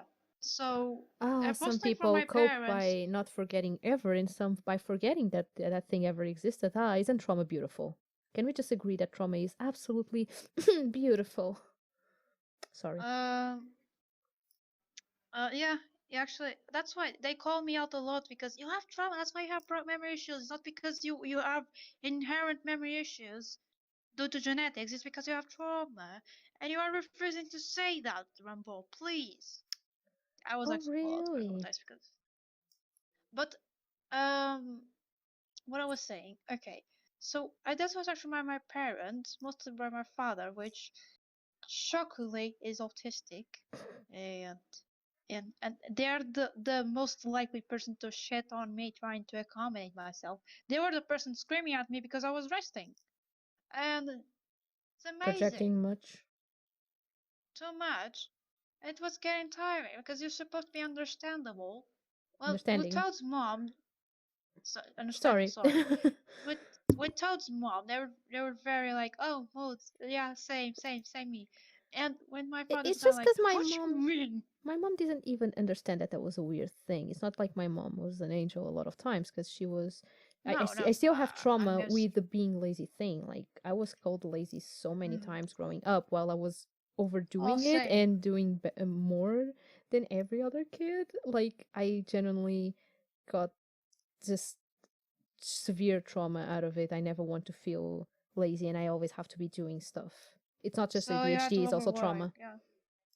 Oh, because listen, I'm the same, but I'm still lazy. So because my father also called me lazy because I was sleeping late on weekend. Oh, it's fucking weak. It was on the weekend, for fuck's sake. I was a teenager. I was just sleeping a lot. Please, it was reasonable. Now I'm sleeping less. Thank you. Like now, I feel guilty waking up after 11 p.m. 11 a.m. Sorry. Oh yes, like if I wake up past 10, I'm already panicking. It's like, Not that much. oh, but Yeah. like 2 years ago, if I woke up after 9, it was a drama. Jesus. Oh yeah. So there's See, we that. are both traumatized. We are both traumatized. Just in And different ways. Life is yeah, trauma. life is trauma. We're actually felt because I was called clown, and actually it was a term that actually appropriated because it called me so many times that I actually appropriated, and I saw it as like, I am a clown de merda. I am lazy. Clown is lazy, by the way. Actually, it has more. It has a kind of. I think, if I'm not Cologne is a mistaken, it slang has. for lazy, by the way, guys. If I'm not mistaken, has a racist background. I think It he does? has. I think. I think. Huh. I don't take this as gospel, but I think it was used to called. I don't know if it's actually Roma people or black people. I'm guessing it's black people for being lazy. This has to do with the times of slavery. Jesus fucking And Christ. Of course. don't take this as gospel, but I think it has to do with that. And because I also remember my grandfather called the black people lazy. So yeah, Jesus, what the fuck? yeah. So it's kind of has. I think, if I'm not mistaken, it has some racist overtones, Ugh. which is amazing. And then you get asked, like, oh, but why do you consider yourself racist? Well, because I was fucking raised one and I cannot delete the memory from my mind. And then I say stupid shit and feel and think stupid shit at first because of all that internalized bullshit. Yeah, my father is a fascist, literally. So it was kind Yeah. of a miracle that I turned out to be the opposite, literally. I It was mean, a kind of a miracle. when you are in a strict family, you either become the most progressive thing or you become the same. There is no in between, really. At You least just most of the become time. you just become the most protect, just Yeah, you fight either for comply, rights thing. you either comply or riot. There is no in between. Yes, I want to burn the house. God dang it. Like, Mm, yeah. I was also understandably very so. rebellious, kind of. Oh So it no, I makes was sense. not. I was the opposite. I was so the stereotype of the Com- good student in a lot of things. yeah, I was also as well like, you're so well behaved, you're so quiet. But I was like, I was being extremely edgy. Like, I was doing jokes about the teachers on silence, just shitting on them. That's actually Damn. not I school. actually That only actually all. I only had good relationships with teachers growing up. So if I Listen, was also mean I to have, but them, I would literally be alone because I didn't have a friend until I was 13. That was literally when I made my first friend. Jesus fucking Christ. I needed teachers to at least don't feel as lonely. okay, I will not say teachers, but I would say like what is called Sunday school. It is. Like, I would be so edgy on the inside. Like, this bullshit. This is all bullshit. Why you still believe in God? This professor is this teacher is bullshit. They are boring. They demand us to go to the church. I don't care about the church. Church should just not Okay, exist. but It's what kind of oppressive, teachers were you even getting? Jesus fucking Christ. annoying ones. Fair enough. I guess I was lucky with teachers because I had such good role models in terms of teachers sometimes that, when I became a teacher, I had an idea of No, no, what no. kind of I'm teacher I talking wanted about to Sunday be. school. I'm talking about Sunday school. What So is not Sunday not school? school. Oh, Sunday school. is that Catechism. Cateches? Yeah, okay, okay, I see. Oh, no, no, Yeah. no. I kind of skipped that. None. I wish I skipped because I was obliged. Or of course, I was being very rebellious and saying all edgy stuff like this Bible stuff. I'm going to say like those people don't know what the shit fuckery that happens in like in the first books of the Bible, like the Torah. Uh, they have a lot of bullshit going on. I Yeah. knew that. I knew all I the bullshit. Yes. I want to Yeah. clarify one thing. Here no one is judging the beliefs that people have in terms of religion. We are Mm. criticizing when those beliefs affect other people's lives and when those people are oblivious to what the text actually says and what they are actually defending, which is usually a little bit dangerous because you don't even know what you are agreeing with, you know. Mm. That can be extremely dangerous. Just to clarify, like, because I there is nothing wrong with believing in God or whatever you believe, as long as first there is no indoctrination, and second you That was actually in my know case. that was in your case exactly, and that's what has to be criticized is the indoctrination part and Yeah, yeah, trying yeah, to yeah. impose trying to both impose a belief and behaviors on other people on account of that. That is the wrong part. Yeah. Because it was so boring, and also because I was being indoctrinated by beliefs that weren't my own. God didn't make sense to me. I could not perceive it. I could not censor their presence. So why I should believe that? Why are you imposing me that? Like it was a lot of rebellion. Actually, one science school teacher actually noticed, like, you sound rebellious in the way that you're speaking. And that's because I want to say at them, well, because it's bullshit. You know, I don't want to get out of this. I want to do something better on Saturdays, but I couldn't. I get it. Like, I I actually hated had a that choice. school. I only went there as long as I wanted to, and when I No, wanted to get I out, was forced. I was no. forced. Because my parents were actually not religious. I got into music because of religion, but because I wanted to go there because there was music. I wanted to go to the mass because there was music there. And when it stopped making Yeah, sense it's to valid. me, So, I got out. It was as simple as that. No one forced me in, no one forced me out. oh my goodness, I dream. No, my parents are not strictly religious, but they believe like once, like when it comes to Sunday school, because they were like, My father is very religious. Like when I told him I was an atheist not too long ago, he almost flipped on me. So there's that. yeah, it's same. It's same for my father, but they're not. It's not a practice. It's not. It doesn't practice, so it doesn't. Ugh. Like at least you should practice your beliefs. I know it's an odd idea, but don't know. So we are in a tangent about religion in the sensory overload. I'm going to make a connection here. Going to make a connection. Some things that I was reading on the Bible were a little overwhelming to me, and we're still reading it. And it has to do with a lot probably with my empathy. Like listen. Oh, you are now Sometimes establishing that you have hyper empathy. I don't understand the no, identity no, crisis that no. Rambo has been over with because of the hyper empathy thing that I've been telling them for a couple months now that they possibly might actually have. No, no, Look at them denying it. no. I have a slight form of that. A slight. Hmm. Listen, that's why probably I'm very against capitalism because it kind of reminds me. It brings me the worst of my feelings. Like I was talking to you yesterday. Like I could not talk about child labor, which is also a thing that was talked about on Sunday school or in school overall. And I It just could not was? of Jesus, uh what were you even on talking about in there?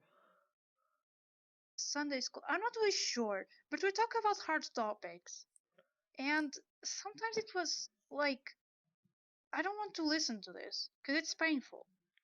Of course it is. You are talking to children about it. Like, if you are not sensitive and if you don't talk in a No, very I don't want to. careful I don't. way, like, Jesus, you don't do that. That is the thing that I would not It talk is. about with my kids, definitely. My Listen, I students. was doomed. Like I was being doomed by all day because sometimes people would touch certain topics. Of course, that's too Like, soon for that. And then people go like, "Oh, but if you talk about trans people, kids are gonna be confused." Oh, but talking about child labor and about like fucking slavery is fine. What the fuck is no, wrong I with was. people? People actually have one teacher in school that talked about Holocaust when I was in third grade. I was 7 or 8. I don't remember. Oh my god, I And I remember. remember And it traumatized me so much when we talked about the Holocaust like the first no, it times. was so bad. No, it It wasn't like Holocaust. and they I don't know. showed us No, it wasn't. image and I It was too wasn't. young. Like shouldn't be too young for Yeah, that, but I was too yeah, young. yeah, yeah, It yeah. really It's got to me. Like I never could like I should no. I know remember. more Yeah, about it. I should from a historical point of view and as a white person, I should know more about that. And I can't because it fucking traumatized me. yeah. That's valid. No, actually, it wasn't Holocaust. It was Hiroshima, In Nagasaki. uh, Yeah, and the Nagasaki bombing. atomic bombing. And I read a Yes, girl's the images from actual Hiroshima story. are something. They are too much. But the worst was actually reading an actual girl's story. I think it was based on on on real accounts, Mm-hmm. and it was so shocking for me to read at 8. I was 8 years old, and it was a girl 8. that Oh my goodness. I was reading about a girl that was affected by the Hiroshima bombing attacks. Mm-hmm. Attack. It was a bomb. You get it. So and she survived, but she actually got leukemia, Yes. and Classic. and then the details were like she was feeling dizzy, she was feeling extremely sick, and I was kind of like she was felt that the world was spinning because she was feeling vertical, I guess, and then it was her getting more sick. It was a really it was really like too much for me. And there's this story, like there's this part of the story that's very central, which she was in hopes that she would get cured, or quote unquote. Mm-hmm. She had to do 1,000 Thesaurus. I think it's how I pronounce it. I probably I didn't nail this pronunciation, for fuck's sake. I don't know But what you're talking Thesaurus, like about, but yes. origami, Ah, like origami. the goose thing, the goose Origamis. stuff, like the Yeah, yeah, yeah. ghost, that goose figure, Mm-hmm. the the bird. Like she Mm-hmm. was Mm-hmm. supposed to do I know. 1,000 versions of that in Uh-huh. different Uh-huh. papers, I don't know the name of so the birthday thing. she could fulfill her desire, which is she wanted to be cured from leukemia. Well, she didn't. Well, of course. So spoiler. And it was too much for me when I was 8. But why were you watching that when you were 8? Jesus fucking Christ, what the heck? Listen, I got a problem just by watching Spirited Away, which at the same age. Exactly. Paper cranes, says Jazz Cat. Yeah, that makes sense. Yeah, and it was too much. That's why I actually have a very difficult relationship with Hiroshima and Nagasaki bombings. Yeah, that makes sense. That's a Holocaust for me, really, because I don't know how young That's I why was, actually I blame but the I Americans. They didn't have was. any reason to bomb the both cities. They don't have any reason. Oh, I was There is no definitely. reason. I was They are definitely not. not older than 11. Definitely not Yeah. older than 11. And for When me, you it learn was too about soon that, about the Holocaust and saw images of like starving people, straight up, yeah, and yeah, dead people on piles. yeah, and I learned about Hiroshima at the 8. Amazing. There's a children's song about it I remember from my childhood. Oh my god. Children's songs are so absolutely They are savage sometimes. cursed. They are They are just cursed. my goodness. They're Like the ones cursed. I learned as a kid, like then I look back as an adult to the lyrics and what I was actually saying, and oh my god, what the heck is that? Ow. You don't even think as a kid. That's a good thing. It's a good thing that you don't think about them because, oh my goodness, what the heck? Yeah.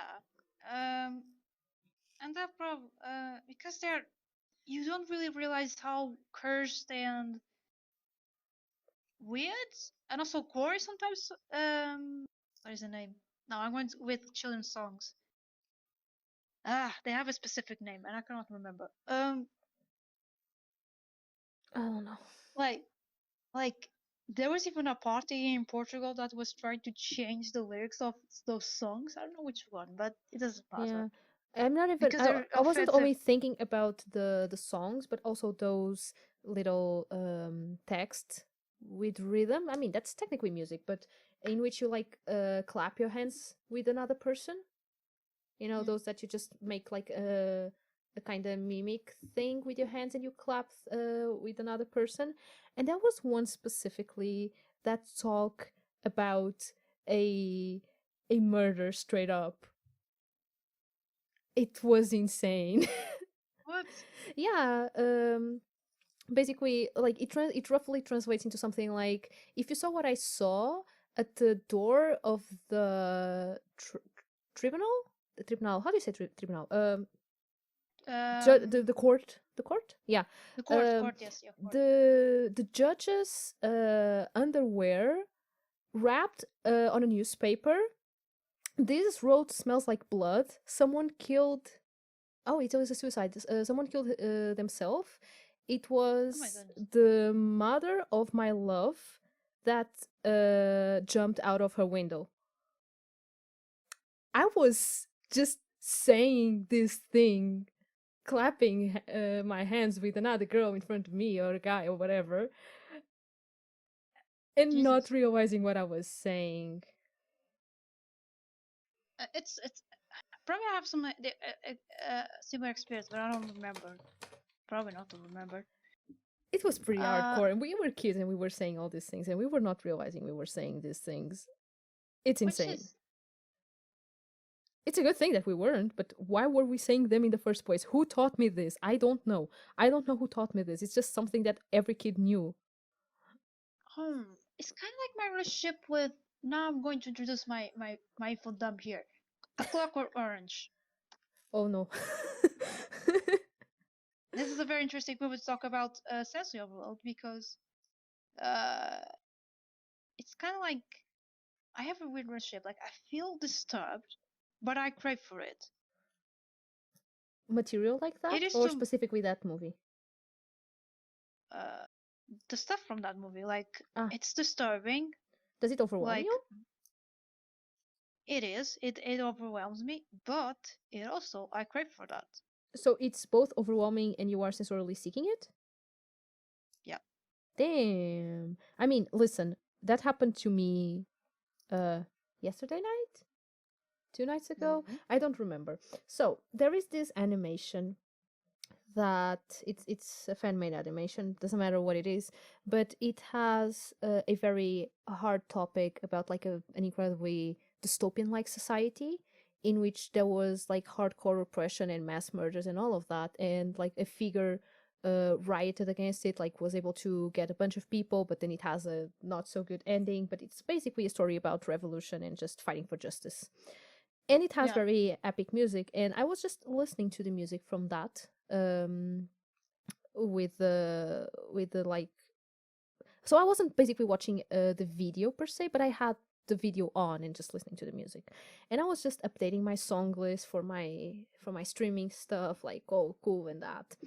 And when you get to a specific part in which that character that started writing like shouts because he's killed, and it's just like this cry of pain and anger, and I wasn't just I was distracted, so I wasn't expecting it, and I just start almost crying. I was just there stopping myself from crying. But after Mm. that, I got to the end of the video and I watched it like 3 or 4 more times. I just looped it, and I was just there almost crying, doing that to myself, knowing that the reason why I was being such an emotional mess was because I was not stopping, and I was just doing it. I was just I But that's a wanted it. catharsis. That's a It catharsis. was it was cathartic. It was cathartic in Mm. a way, and the anger that I was feeling and the hurt I was feeling was so similar to the hurt that I feel sometimes towards the world, because it's hostile. I don't know, Mm. in the injustice and all of that, like, it really resonated with my own trauma, and it was overwhelming. It overwhelmed me so much, but I was seeking it, definitely. Mm. Probably if I would watch that media, probably I would not even watch it because it would get too personal. It would not even be cathartic. It probably would be just stinging. Uh, yeah, gut wrenching. That type of stuff. Because uh, it reminds me of my impotence. Um, Yes, yes, definitely. and it's not cathartic. It's really revolting. Oh yeah, Like it, it's also it turns revolting, me. No, for but I me. don't want to feel more rage than I already feel almost. I don't say almost every day, but on a regular It is basis. fair, but put it this way: you deal probably with chronic feelings of anger. I deal with chronic feelings of emptiness. Mm. I That feel makes sense. absolutely empty a lot of times. Like, I feel a lot of stuff, and yet I always feel like I'm missing something. I'm missing feelings. I'm missing time to process stuff. I'm missing just, it's literally time at the end of the day to just actually be able to do the things that make a difference, that make me important. If I only had more time, if I wasn't just in a fight against, I guess, death in a way, I would have the time to the things that I want, and maybe I could feel stuff, but it just never comes. I just never get to be, if it makes sense. That's like my inner demon kind of, and it Hmm. makes me feel empty, and just this never ending search for connection that kind of never comes. It's So the void. It's the void that haunts you, it surrounds you, yes, and yes, it yes. persecutes for your life. It's your doom, in a way. Yeah, so I guess you deal with more like a deep anger that just never goes away and lingers there. And this at some point it's not even directed Mm, at anything. It's just it's not. It's not. It's always growing. It's kind of like a hmm climax that never ends. exactly. And I know what you're talking about because actually has that, and I had a bunch yeah, of conversations with them about that, so I got to understand that that's and why we have how so much in common. yes, and how like actually my feelings of void and that anger come from a kind of similar place, just Mm, manifest differently, but the way they feel mm, ends up being quite similar in a lot of things. mm. I was yeah. My anger is. I think it's more recent, to be honest. Though, like I never felt anger all the time. Uh, what you Oh, could actually get from me was like when I was a kid, probably I was melancholic. Like I was too much sad about the world. I could not. Sometimes I would be cursed in the holidays because I felt I could not be happy because I was always realizing that the world is in shambles and I'm here enjoying life when I shouldn't. It still is present in me, oh, but nowadays it's more present in a way that I'm feel angry that's because anger actually I for have. me actually. That's anger for Hmm? me. I used to be such an angry kid. Mm. You know, I was a little bit of the kid that um I was angry and violent and sad, and I knew that the fact that I was lonely was ultimately incredibly unfair, and I was just trying to find an excuse for people to hate me, and I couldn't understand how or why they hated me. Hmm. So I was angry. I was so angry. Like all the You, time, you're, all the you're time. revolted. You are revolted because people were just not Yes. But seeing you. literally all I needed was like one friend, and once I got that one friend and other people started to, not be absolute jerks around me, things got so much better, and that gradually went away. I don't feel angry all the time anymore. Um Well, what I but feel no more, yeah, is but what I I feel I more do is. feel easily angry. Although I coped with Mm. my anger by just started to feeling anxious all the time, and that was one of the reasons why I developed anxiety was because I couldn't cope with my anger. Actually, that was the thing Mm. that happened. That's also has to do with your medical trauma. Anyway, if I'm correct. mm, yes, to a degree, but not only. Okay. I was just trying to make it clear to the audience. Okay. So when I was a kid, I would be melancholic, and yeah, I already explained that. Actually, it was kind of a blessing that I didn't have friends because I now realize why it's hard for me to um, deal emotionally with uh, having friendships because I have such a oh I hope that I don't sound cringe. That I had such a protect attitude. Like I always need to protect my friends, like to an extent that it actually trains me and puts me at the risk of being exhausted Oh and yeah, I actually was like that, and I was being gaslighted all the fucking time. because I realized this. Probably my wife already realized that I have such a protect attitude, what sometimes drains me. And this happened very recently, and also I'm really sorry that it happened. It was she knows the situation, and you also know the Public situation. apologies here, guys. That's what you came here for. Was to It's not hear a it's not compl. apology. It's more a solidarity expression thing. Oh, So it's more like cute.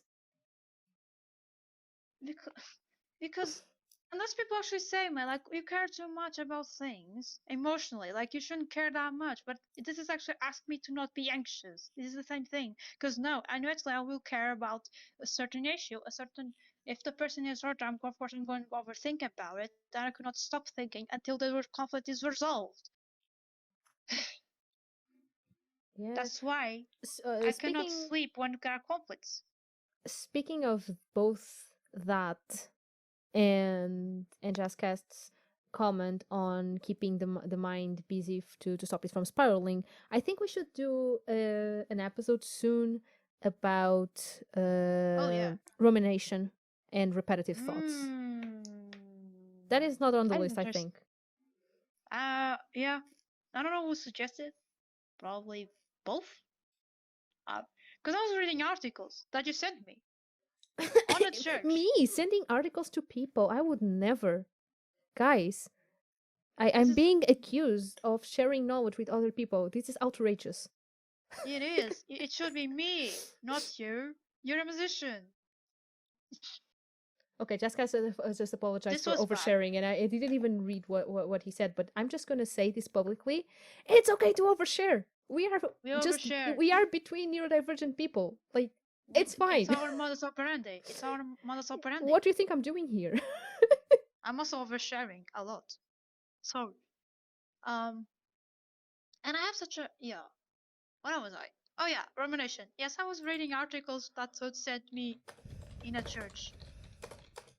Again, my rebellious relationship with church and religion, because I was indoctrinated, because I respect beliefs, other people's beliefs, whatever they are, in terms of religion, but I just don't want that indoctrinated in me. That Oh being yeah. said, that being said, it's a very interesting topic, and I want to approach it soon. Well, the Mhm. anger thing. I also feel a chronic anger because, well, trauma basically, and my impotence facing a system that I cannot control. That's why it's the climax that never ends. There's no resolution to There's that anger because there's yeah, no way to exactly. address it. No, Yeah. it's a fight that you don't know if you're going to win. You You're more know you're certain not that gonna win. You know you're you're not not. going to win. You You know know it. that. I'm not. It's a tragic hero story. Like, it's anger that is never resolved, and this makes me even more angry when people say like, just knock it off. It's okay. Just calm down. Don't think about Oh, it. And then I sorry. was like, you're asking me to like. That's why actually I have trouble with therapy, because listen, you're teaching me coping skills. Okay, fine. It's going to make me cope with the situation better, but it's not going to improve the situation. I'm still going to deal with the stresses. I'm still going to deal with it with people. I'm still going to deal with Okay, so many people. yes, okay, that is fair, Humble, but you still need to Yeah, find ways to cope with that. Like, sure, it's you cannot change the bigger picture, and for the longest time my therapist was having so much trouble with me because all she had to say was like, you're right, and I cannot do anything for you because the things that you need to have changed are way up there, and neither you or I can do anything about it. And I was just being yeah, overwhelmed by the entire world. Like, she was having so much trouble with that, but you still need to at some point come to it's not really coming to terms with it per se, because shit is still wrong, and I don't want to become numb to it, but you still need to value yourself more than that bullshit. You still need to find ways to keep living. It's really that. yeah. Sorry, I was answering on a chat because my wife called me for not being I erudite know. because I I know. used the She modus called you operandi. out. It was beautiful. I didn't want to say anything about it, and I was just waiting for you to realize that. Mm.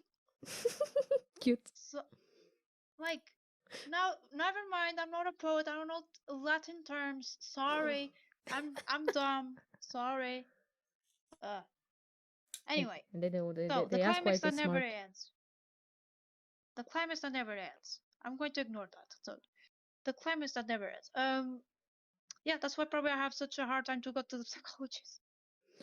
I actually went to the psychologist on my own terms because the first time I realized I needed a therapist, I was 11 years old, and I couldn't go because I was scared my parents would find out and ask me why I was going, and I would have to admit to a bunch of incredibly evil stuff I've done in the past, and I didn't want to. I didn't want to get questioned on that, and I just had to figure out how to cope with it myself. And that's pretty Uh, mature of you, to be honest. Listen, I was simultaneously a very bad kid in terms of like dealing with others and dealing with my stuff, but at the same time incredibly insightful And I remember being 11, realizing what I was doing was wrong, knowing that I didn't have the strength to change it on my own with the way I was thinking, and knowing that I would have to trick myself into not hurting others. And for that, I put a thought in my mind that I knew that was absolutely sick to the core, which was, what would this one person that you like a lot think of you if he figured this out, if he knew you were doing this? And that was the one thing that every single time that I had the urge to hurt someone, I would just hold to that thought so hard. And that was the only way I could stop myself, until eventually I didn't need that and actually could start doing it for myself, because I deserved better than that, because I was a better person than that. So I was simultaneously a piece of shit with no empathy Hmm. towards others, and incredibly insightful and rational to understand this and work it out. But And this I is when I got start to develop the cognitive empathy. empathy. That's when I just started to Cognitive. yes, the Cognitive. cognitive empathy that eventually turns out I'm actually hyper Oh my goodness. empathetic. Now I'm realizing. Yeah, And that's now turned out effective, yes. yeah, and that's the thing, like, after all these years that I had no therapy, then I got to college and I had the right to have a free therapy, uh, Mm. because of being in college. And that's when I asked for a therapist, and I got there and I was like, so I have this and this and this and this, and I I'm didn't have here that. because I wanna. You didn't, because I'm pretty sure you did. You just didn't find it out. Um, Hmm? Through college? Like yes, your yeah, college had a psychologist? yes, all colleges do, here in Portugal. It's Yeah, free. but but mostly it's more related to school things. That's It's if you wanted so. to, and if you find a bad one. But I was incredibly lucky. I had a great therapist. She's still my therapist even after I gave up college. Now I pay for the sessions, but she's still my therapist outside college. And yeah, Oh, I was yeah, because I was also direct, like you should go to psychologist, but they said like, oh, but the psychologist is more directed to the school thing, oh like no, problems with fuck, school and no, no, stuff. no, no, no. Whoever told So you that, fuck no, that. it wasn't related it wasn't related to my problems with coping, No, the no, I actual got coping. there and I was like, I know I could use Listen, I psychological go to help, Polytechnic. and I go yeah, to I go to Polytechnic Institute. That should tell you something. yes, yes. So I was there like, I really need help uh solving a bunch of shit that I have here that I know it's not solved. And I think it's time. It's been time for a bunch of years now, and I want to address that. Yeah. So just to clarify why I couldn't go to psychology in college, because it was for a different context that I didn't want to. So, but I still got free therapy because apparently, because I'm lucky with the place that I live. Uh, so yeah, that's not not related to college. Anyway, what I want to say before this. Well, you said that you were actually an evil piece of shit, using your words. Yeah, pretty much was.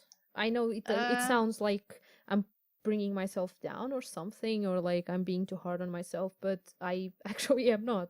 It's what it is, and it's I fine. don't know. I didn't know you when you were 8 or 10. I didn't know you. Like, listen, we're Put it this way, would you 12 hours. ever tell anyone else that no one ever would believe what they're saying because they are a nobody and I Hmm? had all the power? Would you ever say something like that to someone? Would you gaslight No, no, someone to no, the no, no, no, point they could no. not denounce you? Phrase the question. Sorry. So trust Tell me, the I was question. pretty evil. No, I didn't understand the question even. Listen, repeat, please. My question is, would you ever tell someone that they could not ever denounce you because they were a goddamn nobody and I could do whatever the fuck I wanted and no one would ever believe them? Would you ever say something like that to someone? Because I did. Say like you could not be so nobody. I'm literally stopping people from denouncing me. Like when people, you do the bad stuff, and then people are like, I am gonna talk about this with a teacher or whatever, and you just say like, "Pff, good luck. No one is ever gonna believe you."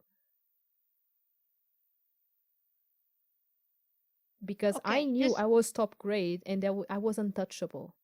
I Okay, was okay, I fucking see, I see. untouchable. I Listen. literally using power structure to my advantage, fully aware of it, and manipulating a No, kid yeah, I understand. younger I than see, me to I just do see. whatever the fuck I wanted. Like when I say See. evil, I mean evil. Yes, I I was understand. a Please. nightmare. Okay, I understand. Please, can I talk? Sorry. We understand. You were, because I was exactly the opposite. I wasn't trying to say. I was like, even the thought of that, like, no, no way I could not say that. I could not threaten anyone. Yes, I was shitty to my sister, but that's Oh, that's a because of siblings. that's no, it's not even civil rivalry. It was literally me making abusive behaviors at home. Anyway, that is a Oh. kind of an exception. So, um, in school, I could not say that. I was very much because I was probably that was when I get the most empathetic. I was pretty Hmm. empathetic, but I was not realizing it. So I could not even. I was afraid of saying things because I was afraid of hurting someone. I was really afraid of hurting someone I because eventually I got know like how. that. No, I was always like a kid, like I was 7, 8, I guess. No, I was killing ants for fun. No, because that's when we are opposites. Because I was like, no, I don't want to hurt anyone. I don't want to hurt anyone. I don't want to make people suffer because I know how it feels like. It's awful. It's extremely awful. And and I would even have the thought of bullying someone. That would be terrible. I would be feeling crushed by the thought of that. I Uh, wish I was like that as a kid. I mean, and this is, I cannot say this is kindness because it isn't. It's decency, literally. But it has to do with a lot with the fact that I knew precisely how it feels like to be hurt. And so did also I, because I but I was, wanted other people to feel it. It's like it's unfair that I am feeling mm, all of this on my own, and other people should know how this feels like. How does it feel like? It was also, revenge towards the world. It's like I have all of this inside of me, why? and It's because I want to ask you why you did this. Why you were an awful kid. Like, why? I was I'm asking. incredibly hurt and traumatized and lonely. But I also was That's it. hurt, traumatized, and lonely. But Why I didn't do that? I guess because I could, and maybe you couldn't. I knew that I was untouchable. I knew that. I knew that I was the teacher's favorite. Hmm. But I was also kind of the teacher's favorite. Hmm. I don't know. I mean, I've always felt I don't know it because I guess you felt like you didn't want anyone else to feel like you did. I wanted other Mhm. people to feel what I felt. I wanted someone to understand. I was desperately trying to get someone to understand how I felt. So you're playing. So and you could play with power, And I could and play I with and I could power. also play with power, and also because I was also disabled, I have the disabled card. Like, yo, I'm Oh, true. disabled. So I already even have that But advantage, I guess people but will I still didn't believe. use it. I'm not Do I have using this to siblings? proclaim my. Complicated Huh? question. Lala asked if I had siblings. I'll answer in chat. Sorry, go on. Uh, what did you answer? Actually, I don't know. Sorcerer. I have a very much older sister that doesn't live with me, so like never really had a sibling Uh, relationship. But oh no.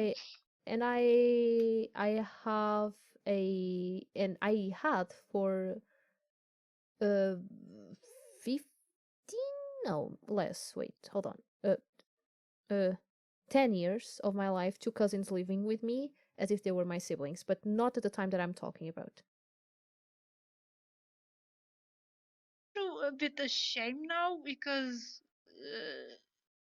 I got I got the wrong exception Mm. that you were only child for some goddamn reason. That was what? Sorry. That I got the wrong assumption that you were an only child, and now I'm feeling ashamed because it feels like I'm a bad friend. My No, goodness. I mean, my I never bring up my sister, not because like I like my sister a lot. Just we didn't grow up together, and she's almost the age of my mom. So like, because she's only from my father's side, she's the Uh, daughter of his no, no. first marriage. Okay, I So got you. Okay, uh I see. like I really like my sister. We are pretty cool with each other, just we don't, I don't know. We are not really that close, I suppose. She's pretty cool. Okay, I like her a lot. okay, okay. I assumed wrongly that you were an only child for months. I'm glad. Slash sarcasm. Anyway, so so back into the question. So Mm. we have both. We could also play with power, Mm-hmm. but I did that, you did. I'm not saying this to in a way to Mm-hmm. Mm-hmm. a virtue of signaling myself. It's not the correct word. I'm not really sure. Whatever, yeah. Yeah, whatever. So because I'm trying to find an answer. Humbo is obsessing Yeah, over I'm this one spiraling at thing. this point. We will have a topic, Yeah, a session this is a about bullying this is this is a and to be neurodivergency continued. anyway. So This you, is to be continued, you don't need basically. to find an answer now. That we will have an episode for that. Don't worry. Yeah. This is to be continued. Bye, guys. The end of the topic. No, it's like if you want answers Move for on. that question, please make sure to follow up to the next episode. Ha ha ha ha ha Yeah, ha ha. stay tuned. Stay tuned. By the way, I want a ice cold drink. By the way, guys, could you tip me? Could you tip me, please? Could you please? I need a drink. You need My what? my my throat is sore. I need a drink. You need a drink. Okay. Sorry. My brain decided to not cooperate with me. It's fine, cause I'm the same. Ah, I'm trying to make a segue to tipping, but I'm failing. ah, This is beautiful. an error. That's why I could not be in on sales because I'm such bad at My God, I at am making. so bad at sales because I get overwhelmed just thinking about the act of selling. Because I feel like I'll be tricking people, and like I don't I am such, I am a good liar if I want to lie. Like if I decide beforehand that I'm gonna lie about something, you cannot tell that I'm lying. I'm stupidly good at it. But if I have to lie about something that doesn't feel right, like I'll lie out of necessity. But if I actually feel like something is wrong, just thinking about the possibility of being lying, even if I'm not, will make me like super feel super bad. I can't. So selling feels like that. It's like, what if I'm actually tricking these people into getting something that they don't want? Ah, panic, panic, panic. Cannot sell. It's more like it also has to do with my relationship with capitalism because no, yes, I'm selling stuff. I'm selling uh, there's no human connection. There's no emotional connection. I'm just here to exploit the person. Ah.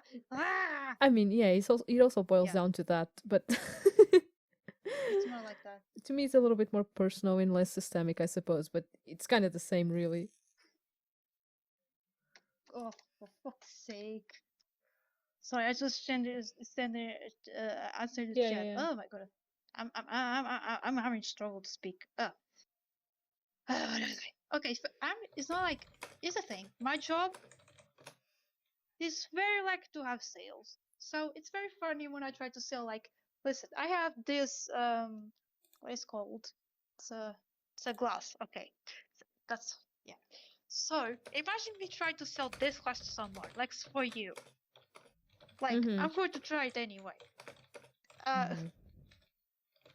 so how you're thirsty? Uh, actually, I am. I should have already, and I don't. So you have water, but you don't have a glass. I have water, but it's far away from me. Yeah, but you have water Uh, anyway. far away from me, but I do. Yes, but you don't have a glass. I have a glass far away from me as well. It's as far as the fucking But you water. need a closer one. Here's one that for 14 euros. Please, this is a very excellent made of Oh no, fuck off. I glass have like from one in the kitchen. uh, No, get out. glass No, from no. Marinha Grande. No, this is actually top tier glass. This is from Como Marinha assim Grande. da You Marinha know, Grande? This is It's a actually ci- very it's a amazing. it's a Portuguese city that makes glass, guys. That's a joke.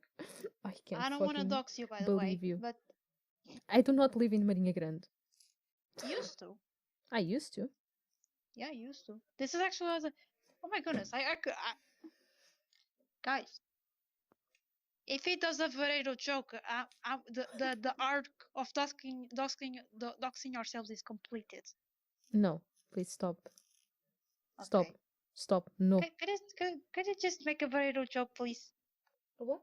Okay, yes, go ahead. Vereiro. No, you. Me, I cannot. Literally, I Oh, am unable to. It's not that I don't wanna. I can't. we are we I are am going unable off to tangent can't. here. Really, the topic was Hmm. supposed to be sensorial overload. And we are sensory overload the chat because you're Oh talking yeah, about random shit. so in Yeah, topic, guys. you're on topic. Yeah. So where or what is a shithole, basically? Humble, you are going so off topic that no one outside Portugal can understand you at this point. You understand that? Not even you. Like I said at this outside point. Portugal. Yeah, but not even you can understand that you are inside Portugal, I guess. No, I'm not inside Portugal right You now. don't understand yourself. Go away. I don't understand myself at all. I'm not. Guys, someone please save me from Humble. Yay. Topic I is topic is blank. indeed. Okay, Uh, back to topic. Okay, now the break is over. So God dang. pain tolerance. Oh Are no. you I am so tolerant to pain until I realize that I am in pain and suddenly I cannot anymore. Because because I I don't live know. with pain all every single fucking day of my life. So like if I start perceiving it, it means that it probably is above the my normal levels, but like actually above. And in the moment I realize it, I will probably melt down and shut down. Mm, okay, so sorry, I got lost by the. Oh No, no. yes. Listen, yeah, I listened to what you said. Like you melt down over pain that you also mentioned before. Um, Hmm. this also puts me to think about my relationship with pain. Mm. I actually don't know how you deal with pain at all. How Speaking of I which, deal my with it? back is in pain today. Like my back today, it started Uh, doing that thing again when I can't move. Like but this is my like legs start every losing the day. strength. No, because it used to be because I was driving a lot, but since Mm-hmm. I had my surgery and I had to stay home, and I am not going anywhere, it was fine, I suppose. And I was actually starting to believe, okay, maybe I don't have chronic pain. Maybe this is fine. Uh, like the levels are so low. Spoiler, they Maybe have. maybe I don't. Maybe this is not even qualified as pain. Maybe this is okay. Um, but today I just was sitting and started to feel very uncomfortable. And when I tried to get up to just try to put some plates on the table or something, my legs just started to not work, like straight up not working. They could not sustain the the way of my body, and I Mm. had to just hold on to stuff with my hands and eventually sit down again. And I have been with back pain ever since, or I guess I realized I was with back pain, or maybe it started Like getting worse. I am not sure which one. the interception here is getting strong. Is going strong. Interception. Yeah, Like you lose sense of of your senses, like your body senses, I guess. it's like I have a very complicated relationship with pain because I tend to ignore pain because I always feel pain. So there's no point in my brain realizing that I'm always in pain because otherwise, it's the only thing my brain will think about. So it just ignores it.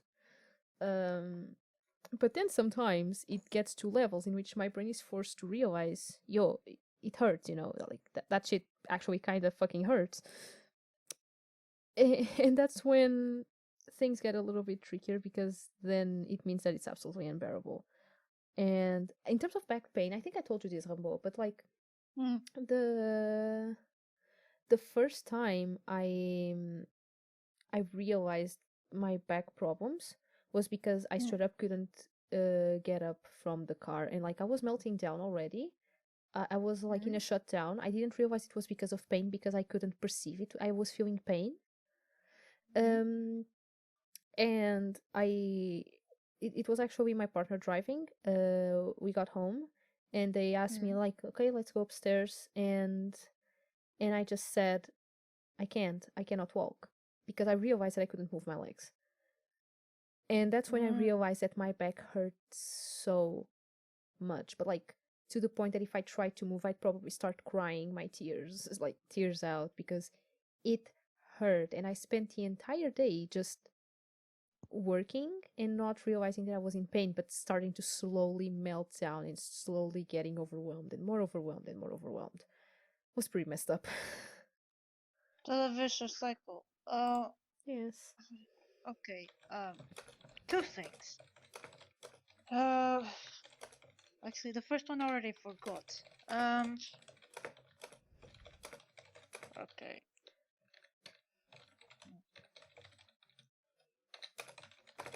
I'm going to advance because I don't remember already the first thing. So second thing, it's a very similar reaction for me to anxiety.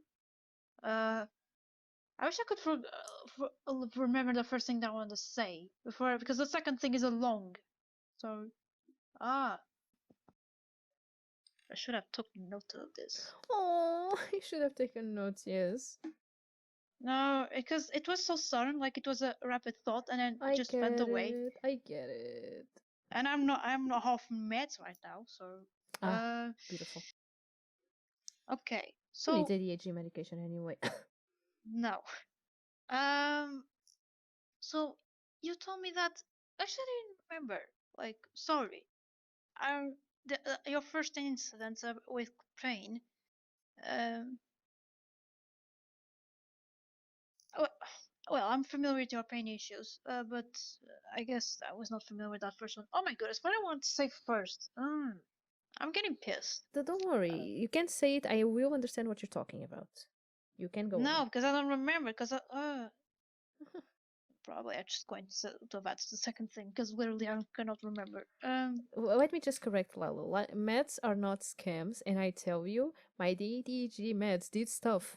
They did stuff. Third topic, and actually I want to approach it on an episode Yeah, if yeah, yeah, yeah, yeah, yeah, yeah, yeah. psychiatry and stuff. Yeah. So It's very okay, so I'm nuanced. going to go to the second thing because literally I cannot remember the first thing. Lol. So the second thing, it's a very similar Second relationship with thing anxiety. first. Yeah, second thing first makes sense. Um, so as I said before, I have a similar reaction to anxiety. I was not even realizing how anxious I was until this actually happened on my first episode of podcast. Like I was like anxious, but I was not realizing it because I Everyone could know tell you were anxious, which is hilarious. hmm? Everyone could tell that you were anxious. I think I could very much tell that you were anxious, but you couldn't. No, but because I know I have such a visceral feeling with anxiety. Like, no, I'm having anxiety attack. Okay, I'm feeling extremely anxious. And then there's the other one that I'm not really conscious, and that's why When you it suppress has it? to hmm? When you suppress it, basically? Depressive. What? Suppress. Suppress.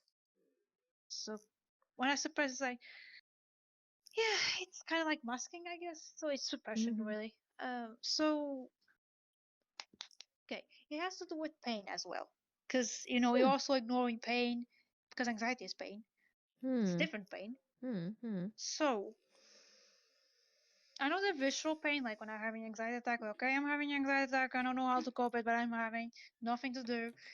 But then there's the second one, and that's the one that actually concerns me because I cannot notice, but people can notice, and it's Hmm. preoccupying. It's concerning because my speech can actually get really muffled.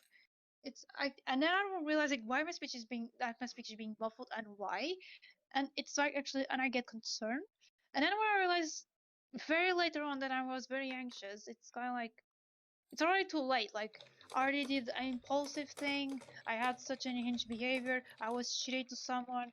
I was, like I just, I literally, I have a car accident because I was anxious. I was not realizing it.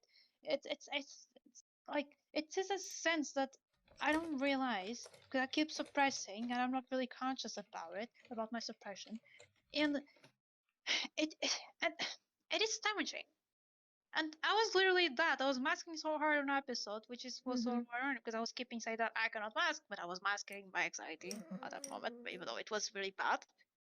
Point being made, it was bad masking because people could actually tell my parents that I was anxious.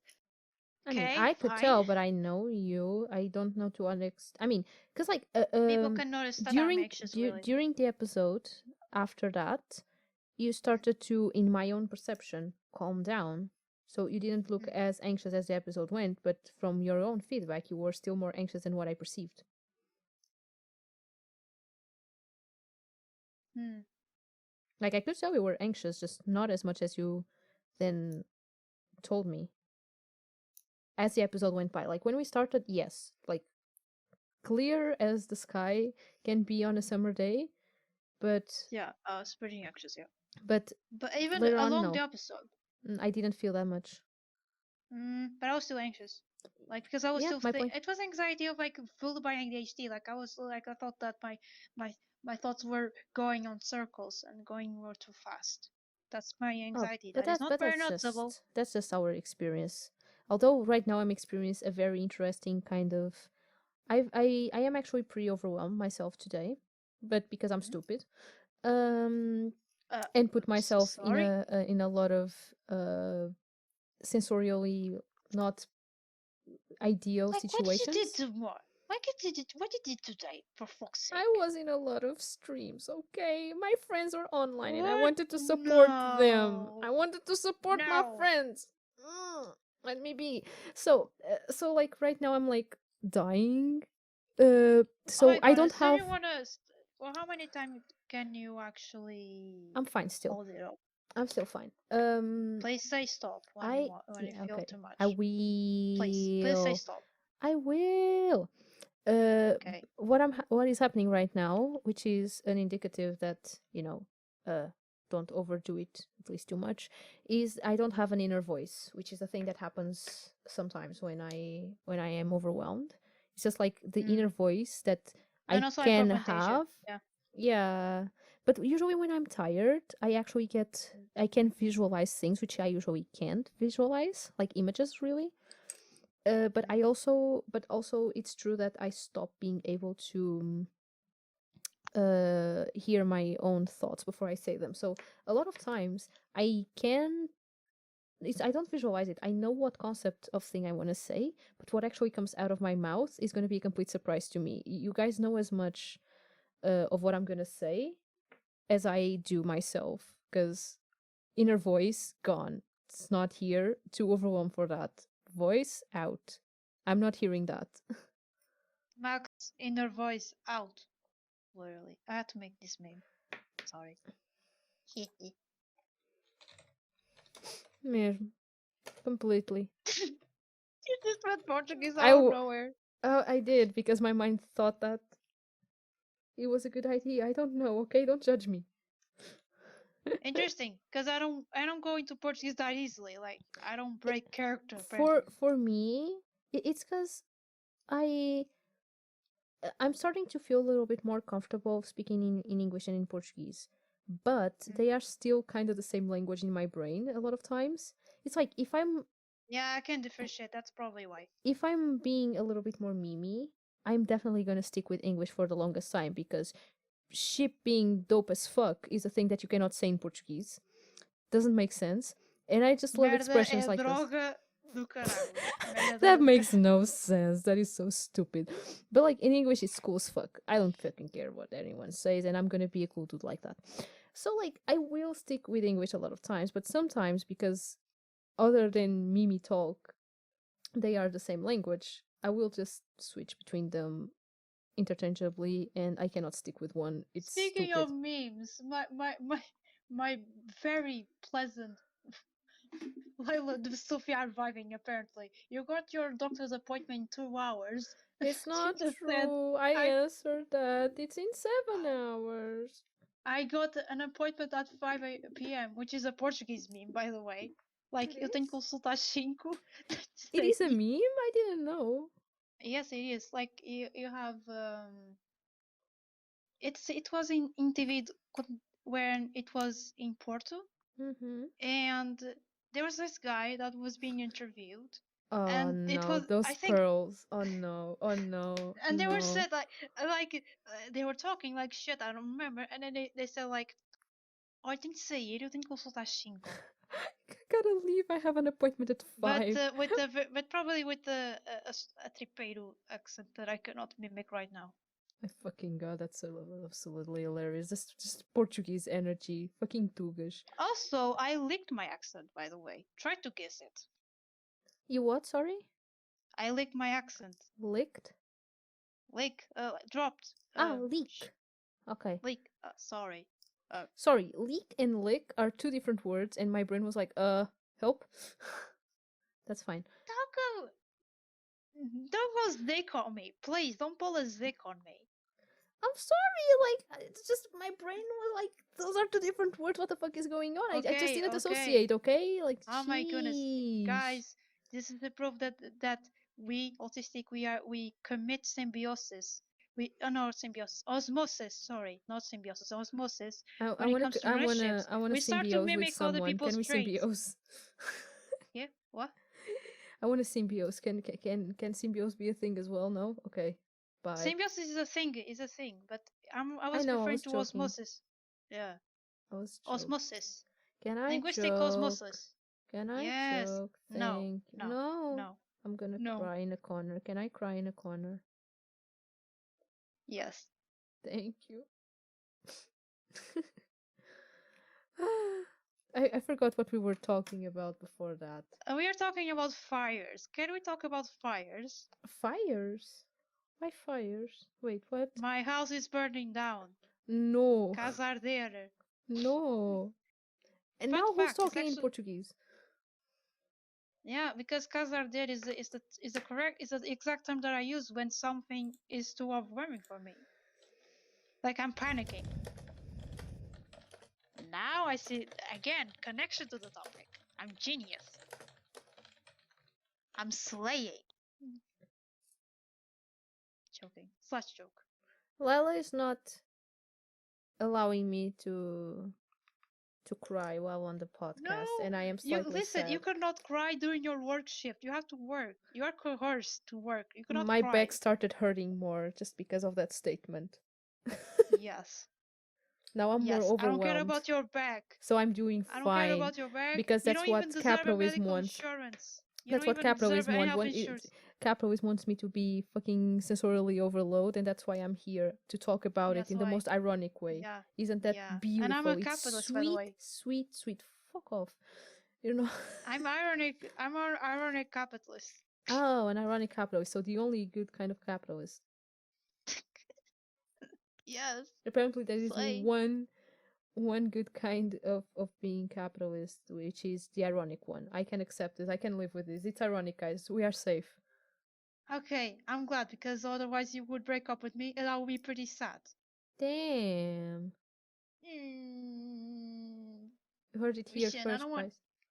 I don't want to lose my friends just because I'm being ironic capitalist.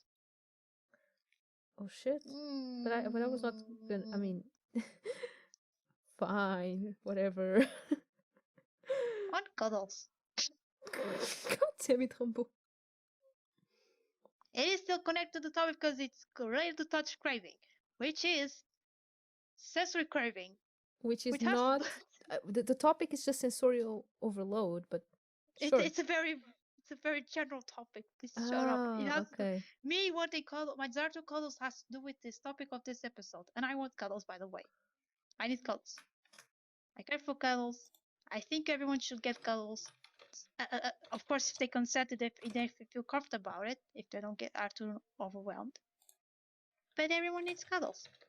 The world would be happy if they had cuddles. We should have cuddles.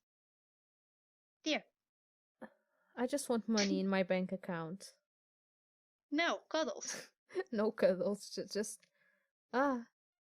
No common Mon cuddles. money won't solve your problems. Well, do you want to test it? No, this is not. No, there's actually strong reasons why I'm against a certain type of work. Let's not get there because I Yeah. swear I will do a fucking acrobatic pirouette across space if you even try to touch that topic. Mm. But I am dancing on the line. You are dancing on the line and I am not liking it. And I'm gonna be even more overwhelmed and actually cry on stream. Because there's a thing, just to clarify. I will not say that the topic per se that we're now thinking, but you feel something frustrated when I say that I'm against this particular type of work, like that I'm being unfair or something. Mm-hmm. Actual feminism Okay. includes sex workers, period. No, I defend the rights of sex workers.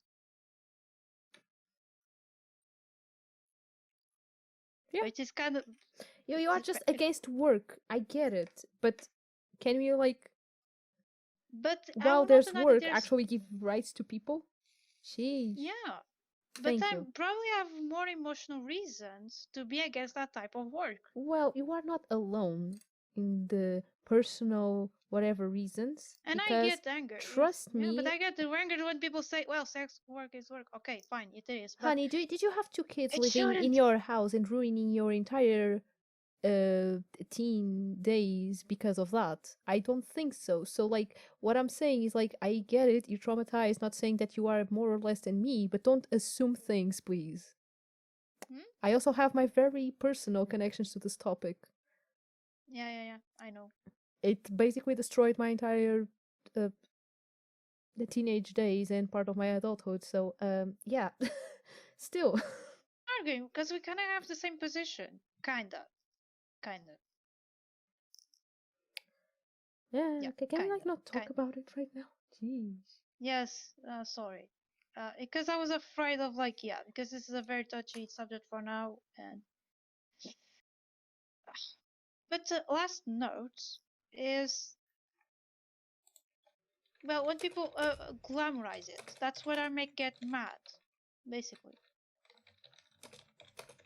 Not when people say like I understand your position, I respect it, Can we just because it. not talk about it? Jeez, what about that is so hard to understand? I already said no. No is no. Move on. Sorry.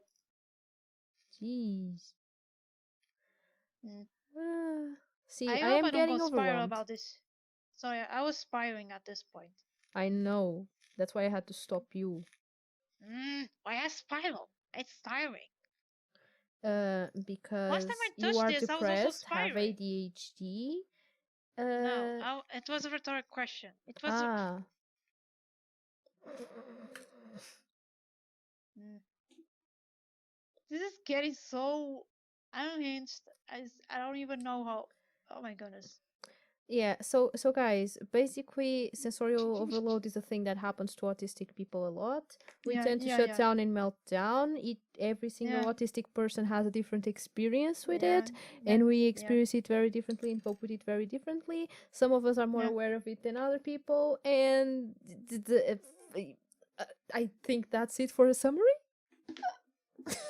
I think it's a good summary. You're doing better than me. My inner voice was awakened, like summoned for this one line, Oh my and goodness. then went away. I summoned it for this one line. That's why it made Actually, sense. I'm wondering, do I have actually an inner voice right now? I don't think I am having an inner voice right now. That's why you're so unhinged, I suppose. Are Because you overwhelmed? I I'm broke thinking. humble. I broke humble. No, That's no, it, no. guys. I'm trying to say no. That's where I get lost. It's because I don't have inner voice. Never? You just don't get one? No, no, I never. No, it's not never. It's probably now. Don't know Every the reason time you still. are in a kind of If I'm being anxious unhinged, kind of situation? if I'm being anxious, unhinged, whatever, I don't have inner voice. That's what I'm noticing right now. That's why I'm probably saying bullshit because I'm forcing my brain to say shit. Otherwise, I will be Oh, that's quiet. also why I get a little bit more unhinged on my afternoon streams than in the morning ones, because like I was wondering, because there's a huge difference like in the way I talk in the morning for like my regular streams Yeah. and the work streams. And it's partially that Okay. it's because No, I no. also lose my inner voice kind of in the afternoon, because like I'm Uh, working and I'm focusing and I'm a little bit overwhelmed. So no, like I'm I just, thinking. yeah, I become more That's why unhinged. I'm thinking clearly at the morning. That's why I think clearly. That's Huh. why I can write better at the morning. Because you Because do I have feel an like, inner voice. Yes, same. What the yeah, fuck? yes, yes.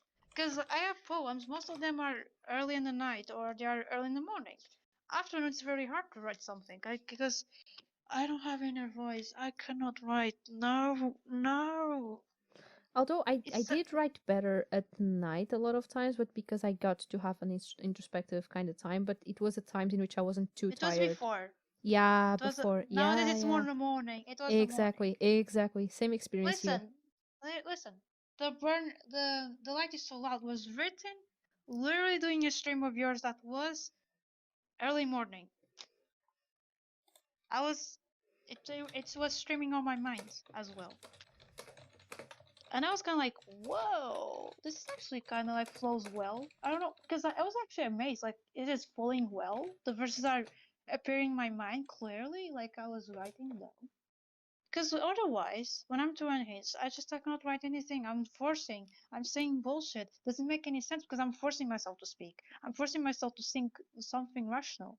I see, but for me that actually works in a way, because when I force things out of me when I'm like that, I get to learn too many things about me. And my writing was never for others or to be pretty or whatever. Was for me to rationalize stuff. So sometimes I would get very interesting things out of myself in the night. That would be like, oh, I'm feeling this, and I didn't even know. That does make sense. Yeah. So, are we actually having a realization moment? I think so. Both of us. Ooh. So it was productive. Yay! We did it! We did Guys, it. So we yeah. did something productive today. How do we Yay. feel about this? I feel pretty shitty. Yay! I feel pretty something. I don't know. I can't say it.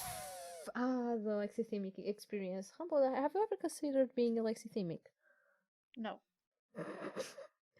They are still in denial, guys. They are still in denial. I will make an episode on like autism and other neurodivergencies and the way they overlap. And this bastard will still be there like, oh, I'm not a lexithemic. No, I'm not. I don't have hyperempathy. I'm not alexithemic. I Mm-hmm. I Mm-hmm. don't I always have an inner voice. Tell, Uh, tell me more I don't have lies. hyperphagia. I also I don't have ADHD, by the way. It was a lie. I'm not have depression. I don't have anxiety. I'm autistic even. Probably it was a lie. It was told to 15 years ago. Ah, Why beautiful even I'm doing denial. this podcast? Guys, don't we love denial? Beautiful. Denial is constructed, actually. Very Now I'm getting constructed. my now I'm getting my inner voice back. This is something. Denial is constructed, and this has to do with the fact that you are always like you're grown up and your needs were so invalidated that that you still don't you develop this sense of always denial. Like now I don't have this kind of like you're afraid of being seen as an hypochondriac. Mm-hmm. It's very similar because I know I don't have ADHD. Like no, that's I not mean, but accurate. how is that a Like, good thing? hmm? But how is that a good thing? Sorry, I saw Oh yeah, Lila's yeah. message and It cracked. it The Nile is a river in Egypt. I'm sorry. I'm cracking over it. That's too good, Lila. What? Actually, I lost. Just read Lila's message. Exactly. There you go. There you go. There you I'm go. dying. I'm dying. Lila, you are amazing. I love you, I girl. know. I know. So good. Good shit right there. Listen, shit, man, you're good. Okay, what I was saying before I got at times. Sorry. Um, well, it's a mixed thing, which yes, because being a hypochondriac, which I kind of am sometimes, it's another bad thing. But that, but then again, it's there's a sense of like the person is feeling insecure, is feeling in minor voice just went away apparently. Uh, Point in case. that's why probably I have to stop sometimes. Which it's like sometimes I actually am afraid of doing pauses on podcasts because literally I'm trying to hold my thoughts back because it's not really normalized to do pauses on podcasts. Hold it. It should be. It should be. I think. I, that is all Um. the answer you're gonna get out of me. Yeah, it's valid. You understood. So. Um. Okay. Okay. I guess being hypochondriac also comes from a place of like invalidation, which is very similar to when I mm, um, let me get this straight. Well, why I'm always denial is because the first time that I said that I might have a ADHD to my mom, she's still like, "No, you don't have it. There's no way." And I just buried that suspicion. This was 2020, 2 years ago. And I only came back at suspicion when I was struggling already with the signs of that thing. I How is was that a really, good thing? it isn't. Thank you. I was trying to make a point that it isn't. Thank you. I understand why people shit on hypocritical people because yes, they can be seen as annoying. They can be like, "Oh, you're overthinking," but then again, ableist reasons. But that's the thing. What It's is good point? to question. It's good to question. There's nothing wrong with going like, do I have this issue? It means that you And are then trying to people, be and then, better. but then again, there's always a strong reason behind questioning because you don't question you have a depression without a strong reason for that. Exactly. And even if you don't, maybe there is some other problem that is somewhat related, and maybe even You thinking that should you have put those things on the depression table. will give you some coping mechanisms that help people with depression that might help you as well, even if you don't have depression. And that's fine. That's a good thing. It should be a good thing. Mm, uh, Kilimanjaro ill. No, Sophia, Kilimanjaro is in Tanzania. It's not really the Nile. So I was just correcting my wife. So Beautiful. um, Beautiful. These marriages get more and more complicated. that's why probably I'm denial because I'm so used to when I say like I might be anxious, I might have ADHD, and then I was kind of like, no, I don't have it. The always the strong thing that was present on my life was, well, you're autistic, period. You don't have anything more, and you are straight. It's You are very rarely cishet. just autism. It's never just autism. Like, I am to meet No, one autistic people that whose only neurodivergency is being autistic. Please. which is insane because a few not like at least a year ago I would think like, no, you can't just be autistic. But if you Nope. look up to the DSM-5, you see the comorbidities, and like It's anxiety insane. is like anxiety is like 40%. I'm S- sorry. and That social that's the what anxiety. Social anxiety? anxiety. No, anxiety, really. Anxiety, period. Yes, It's yes, yes, yes, anxiety yes. as a group of Ah, disorders. okay. It's Yeah. it's For it's 40. It's 40%. Depression is also hyperalexia, high. hyperacusia, alexithymia, like all of them. Hyperacusia. I have statistics of hyperacusia. Let me bring this up. Where's that paper? I was like, okay, They're gonna bring the paper here. Guys, this is about to become okay. scientific, guys. You're gonna get out Uh, of here with a bigger brain than this what you was came my in. first. This was my first nickname that you guys gave me. That was scientific, which I kind of opposed, but anyways. Uh, where's the where's the statistic? Okay, there was a study that is called tinnitus and hyperacusis by the Nish in 2015, and says like 69%, 69, Oh, the holy number.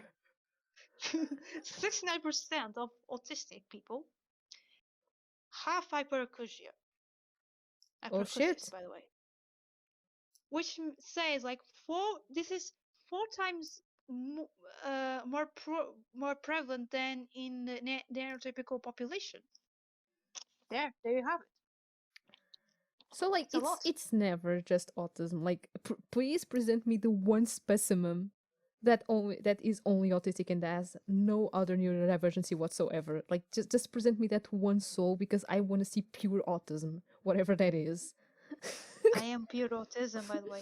You are I not was pure pure autism autism. before when I met this dipshit. Literally, because I didn't have the diagnosis of Or ADHD. so they And thought. oh, so like, why does it sound a little suggestive? Just a bit. Because I'm being mimi and I don't know what Yeah, I'm you're doing. being, you're being, like, yeah, I appreciate it. Because no, Ah. you're deep down, you thought like, no, this dipshit is probably not just autistic. They're too fast to not to just be You were autistic. too Like, yes, energetic, you were too unhinged, and you were too hyperactive. Also, your thoughts were always all over the place, and I was like, oh my god, you cannot hold a single thought to save your life. You are so fucking ADHD, don't even. It's like, shut up. So, yeah. but I thought it was my poet persona, like my writer Your poet persona. person in my fucking ass, you were just not being able to, to just hold that one thought. Mm, They're gonna cry. Guys, is it allowed for Rambo to cry on stream? Because I was not allowed, may I remind you? Because I was forbidden from crying on stream, and now Rambo is trying pouting. to cry. I'm Okay, pouting. is Rambo allowed to pout on stream? Please. I am still not Lila, sure. I know that you support me. I know you are Teen Rumble. Please You're support Team me. Please. Rambo. No, she likes you and all, but she, but she's Teen Rumble. Okay. I leave this to Sophia. Oh my goodness. Hello, No. Limo. Limo's back. Lennon. Oh, Lemon. Lady Lino. Sophia. Wife, please don't disappoint me. She's not going to answer. No, Just kidding. Sophia abandoned you. I swear to God, if you abandon me at this very dire situation. Okay, just kidding. Moving on. No, she's still talking about the Nile. Okay. Nope, she abandoned you. She is in the river now. She's in denial. Okay. So actually, when I met May, you already thought that I was hyperactive. Like like this guy doesn't stop. I He didn't cannot I stop didn't talking. I did not rationalize it at the time, so like Hmm? it wasn't a rational thing, but like when it became rational to me, it was like Hmm? it was more of a well, yeah, rather than a realization. I was suspecting, I was having ADHD, but I was kind of like suppressing all the time. Like, no, this is fine. I can do this project just fine. I'm just lazy. I have struggled with deadlines It's never and all. people being lazy. It's most of the time ADHD, guys. I swear to hell. Just go get your fucking diagnosis. I was like you just said earlier. We were both like traumatized because people keep saying that we are lazy and we should just work. Well, yes, Mm. and eventually I realized that was bullshit and I went to get my diagnosis. Mm. Yeah, it was kind of ridiculous why I got so late at life getting ADHD diagnosis, given how early I was diagnosed as autistic. Just kind of a shame. Like it's literally mates, my peeps. It's literally a difference of like um 16 years, literally. Yep. It's a lot. And in age, and that is in temporal. Like I got my diagnosis 16 years Mm. late after you got yours, but in terms of Mm. age, it was 20 years difference. It's kind of insane right now. I was like, yeah, your autism diagnosis? Yes, it is. It is.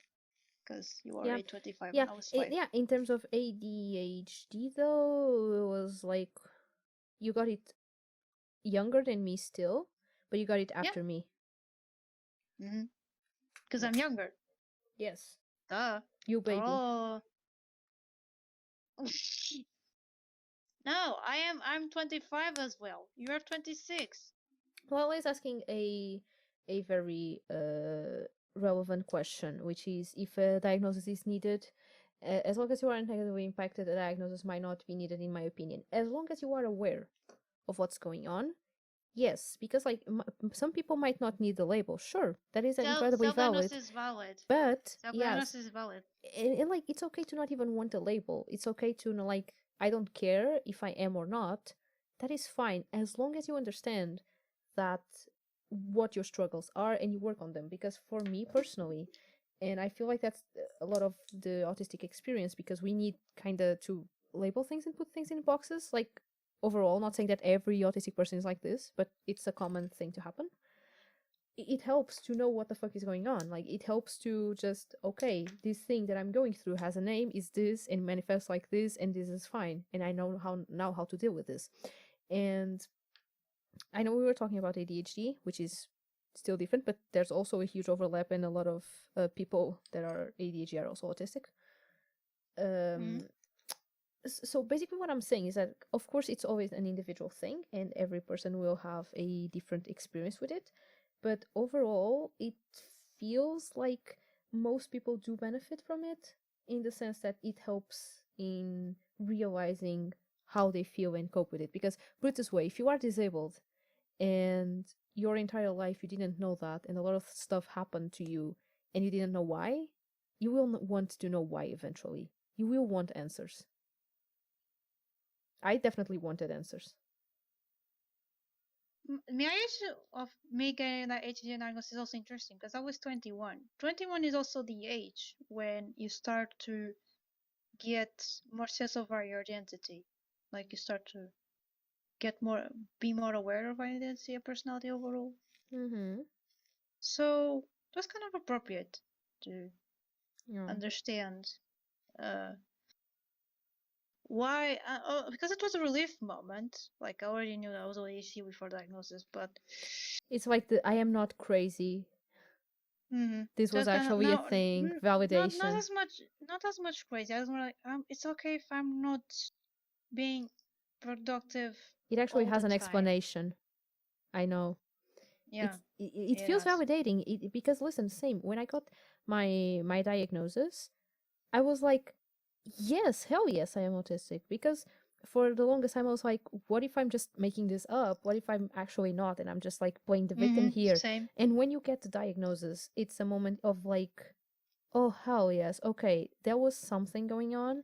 I was not making this up, and it's okay to struggle. And now I know how to cope better with it, because now I know that I'm not making this up. I don't have to be second guessing myself anymore, Yeah, because I had someone that actually knows how to evaluate this, and that told me to my face, and actually gave yeah. me an explanation as to why and how, in a very detailed Fun story manner, actually. Yeah. as to why and how things happen. And now I know what to do. Okay. There was actually a fun story. No. This is a slash sarcasm segment. It's not funny. Uh, Actually, I was supposed to get diagnosed by March, but then I had to cancel the appointment because my mom decided that I should get by the national healthcare system. Mm-hmm. And sorry. Whoops, the poet is gone. The poet is no more. We are now gonna have to deal with this situation without a poet. How are we gonna deal with this? I'm not sure. I already missed the poet, and I don't know what to say because my inner voice is gone. I am extremely overwhelmed, guys. Yay! If my existence isn't great. Well, I agree that that the decision is always up to the individual. I guess I was more talking about like when people are not aware of their things and they are clearly hurting and just not doing anything about it. I guess that's what I meant in a half joking way, like please go get your diagnosis, please just go do something about it. That's kind of the tone that I was trying to pass. Maybe I wasn't really successful with that, and I am not criticizing people that don't get diagnosis or that don't want labels. That is fine. It's really really personal. It's just really important to to know yourself, and because it's the only way you're going to be able to cope with stuff. I guess that's my positioning on that, my full positioning on that. I went nonverbal. Sorry for the caps. Are you nonverbal still? Do you need something? Do you need help? Do you want me to close the podcast? That is also totally fine. If you want me to do that, I will do that for you. We can just find someone to raid and call it a day.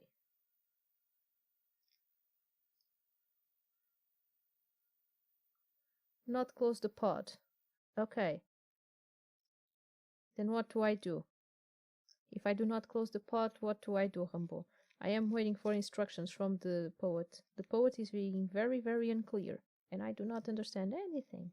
But that is fine, because that is just my natural state of being. Fun fact, I can talk someone with someone in yeah, while someone is in here. Yeah. I get you. I totally get you. Oh yeah, like if my mom entered this room, I would be like, nope, I am not talking about all this personal stuff. Like, I like you and all, but please, I am having a moment here with my online friends. Bye. That would totally happen to me. So I guess Rampo is just waiting for peeps to abort mission in that room, if that isn't the biggest mood. Yeah, privacy is something that gets denied to a lot of neurodivergent people, especially if they are diagnosed earlier, and especially if you have dysfunctional families, really. But they're not leaving. She started to get lost. Why are you assuming it's a dude? Could be, could not. A princess can't do anything for her prince. Yes. Does the chat have a big delay or it's the transmission to me? It might be a combination of both, Lennon. It might be a combination of both, really. Twitch is laggy as fuck. Yes. Twitch is pretty laggy sometimes. But yeah, I actually don't know what the next topic is gonna be. Because we already like touched a couple things that would make sense to talk about next time that were connected to sensory overload, which was actually a minority of what we talked today, but please leave the room. You see, this is a very good example on how people get overwhelmed, as you can see, because Rambo right now is in a very socially demanding kind of situation. They cannot talk because, oh my god, all the sensors are going all over the fucking roof and dancing. Dancing in the moonlight. This is now a music stream, guys. Twitch app is best. Less lag. And sure. See, guys, this is sensuru. Overload. Sensuru. Oh no. Oh, but you can't fucking laugh. Ah. Oh, that's amazing. I'm glad that you're having fun still, Humble.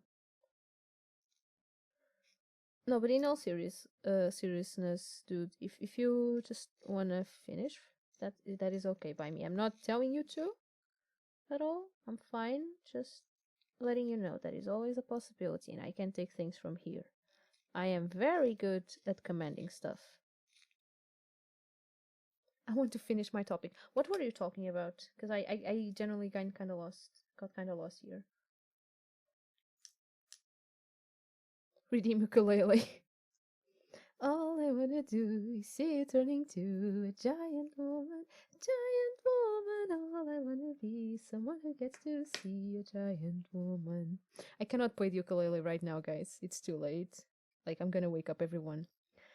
All I wanna do is help you turning to a giant woman, a giant woman. All I wanna be is someone who gets to see a giant woman.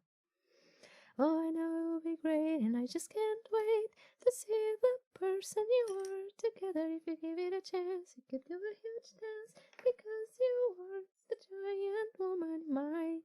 You might not even mind being together, and if you do, it won't be forever. But if you and me really wanna be a giant woman, all I wanna do is help you turn into a giant woman.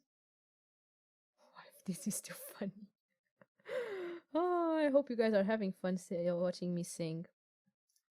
Because I only have one brain cell right now, and that brain cell, actually, I have two. One is telling me to sort these beats that I'm gonna use for a bookmark with a Homestuck character, because that's my current hyperfixation. And the other brain cell is telling me to sing. So, sleep is an illusion, just play the ukulele. I cannot, guys. I really cannot. It's way too late. My parents are my mom gets extremely overwhelmed very easily. She like she you sing as well as you play the violin. Yes. She can get extremely overwhelmed by like sounds. My vow of silence is broken now. Nice. Let me just finish my sentence. Sorry. And because of that, like wakes up very easily, gets extremely overwhelmed, and starts melting down if I make too much noise in the middle of the night.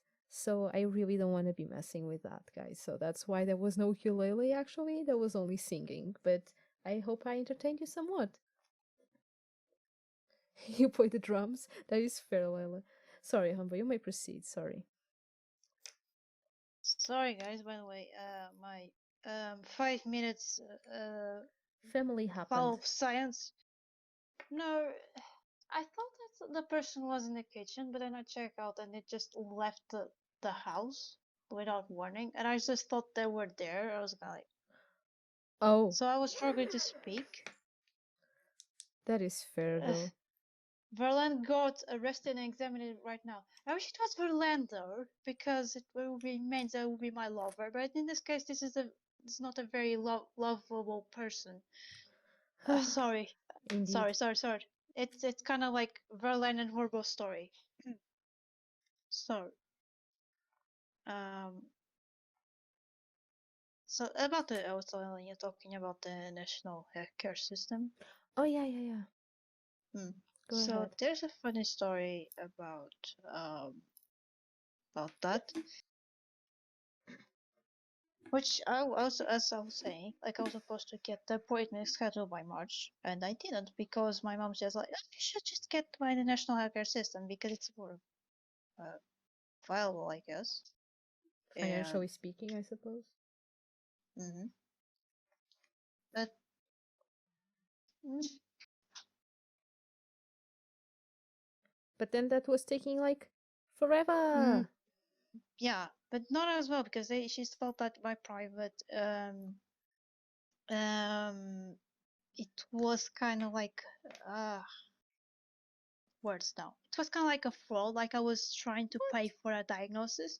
Yes, Well, you and were. That's the whole but she point. thought it again. It was a revalidating thing because uh, she she thought I was buying a label or something. To Which you that was kinda not are in a accurate. way. That's Yes, fine. My goodness, people. I know what you're which trying to say. Sorry. yeah, I know. Also I get it because you're speaking logically, but I'm saying the social constructive sense. Hmm. Um, and the social constructive sense is I'm buying a label because I want a fucking excuse, and that's Ugh. pretty much it. So that's why I got delayed like 2 weeks, and I got diagnosed on April instead. I This mean, is that's actually not a too fun bad. story. That's not too No, bad. It's it only is 2 weeks. because I have to be insistent. Because no, I because I requested to be followed by the NHS by end of March. Actually, I exaggerated the reasons. Like, actually, I exaggerated reasons to get a more convincing follow up to the psychiatry in the NHS, which is also a very fun thing, to be honest. Like, it just exaggerates your state, just so you can get it validated. So, in the hopes that I could get some follow up to my possible afterwards ADHD diagnosis. That's pretty much it. And this has to do with the validation thing. Because even if you're my god, my parents don't validate your state, of course you're going to be in denial all the way. It's very easy. I also have one people that said like, you cannot mask, and I convinced myself that I cannot mask, and yes, I keep telling this for months. Yeah, because it's like you are in an interesting position in terms of masking, because it is true that under certain circumstances you cannot, but it's not like you cannot always mask. And I think that's a very important distinction. It's like in certain situations that it would be required of you, socially speaking, to mask, you cannot mask, but that doesn't mean that you are completely unable to mask, you know. So It's a different type of masking. it's a different kind of masking, and it's for a different kind of situation. And it's also, well, I don't mask good. I'm not very convincing. Compared to other peeps, it's kind of like a defective masking. I am not sure what you mean by that, but defective. This is a very wacky word. What I mean is like, it's not good masking. Is what I mean. Like, I can mask, but it's not very good. Still, I still sound anxious. I still sound I mean, by that disabled. Okay, it's not a masking that is a normative passing. I see what you mean. Yeah, it's kind of like I'm trying to hide the most obvious traits of my autism. This is kind of what appendices for my first episode. I was not able to, because I didn't have a design site. That is actually one of the things that overwhelms me the most, which is not sensorial per se. I mean, it is, but it isn't. And I'm gonna go with with my broad definition of sensorial, which is your definition of perception, which is I get extremely overwhelmed by having to mask a lot, like ridiculously overwhelmed. It's one of the things that overwhelms me the most is how much I have to mask. And another thing that overwhelms me is knowing that I have to mask when I shouldn't have to and I'm already not okay. Makes me even more overwhelmed. I do get a lot of meltdowns and shutdowns over that shit.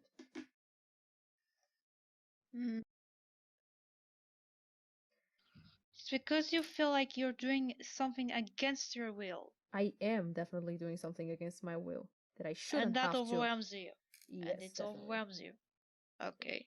So it has to do with my perception definition. Okay. Well, I never felt that because, well, I'm defiant all by choice, but also by accident because I cannot, like I said, I cannot mask good. I can mask the most obvious traits, like I don't steam as much. I don't info dump. I don't.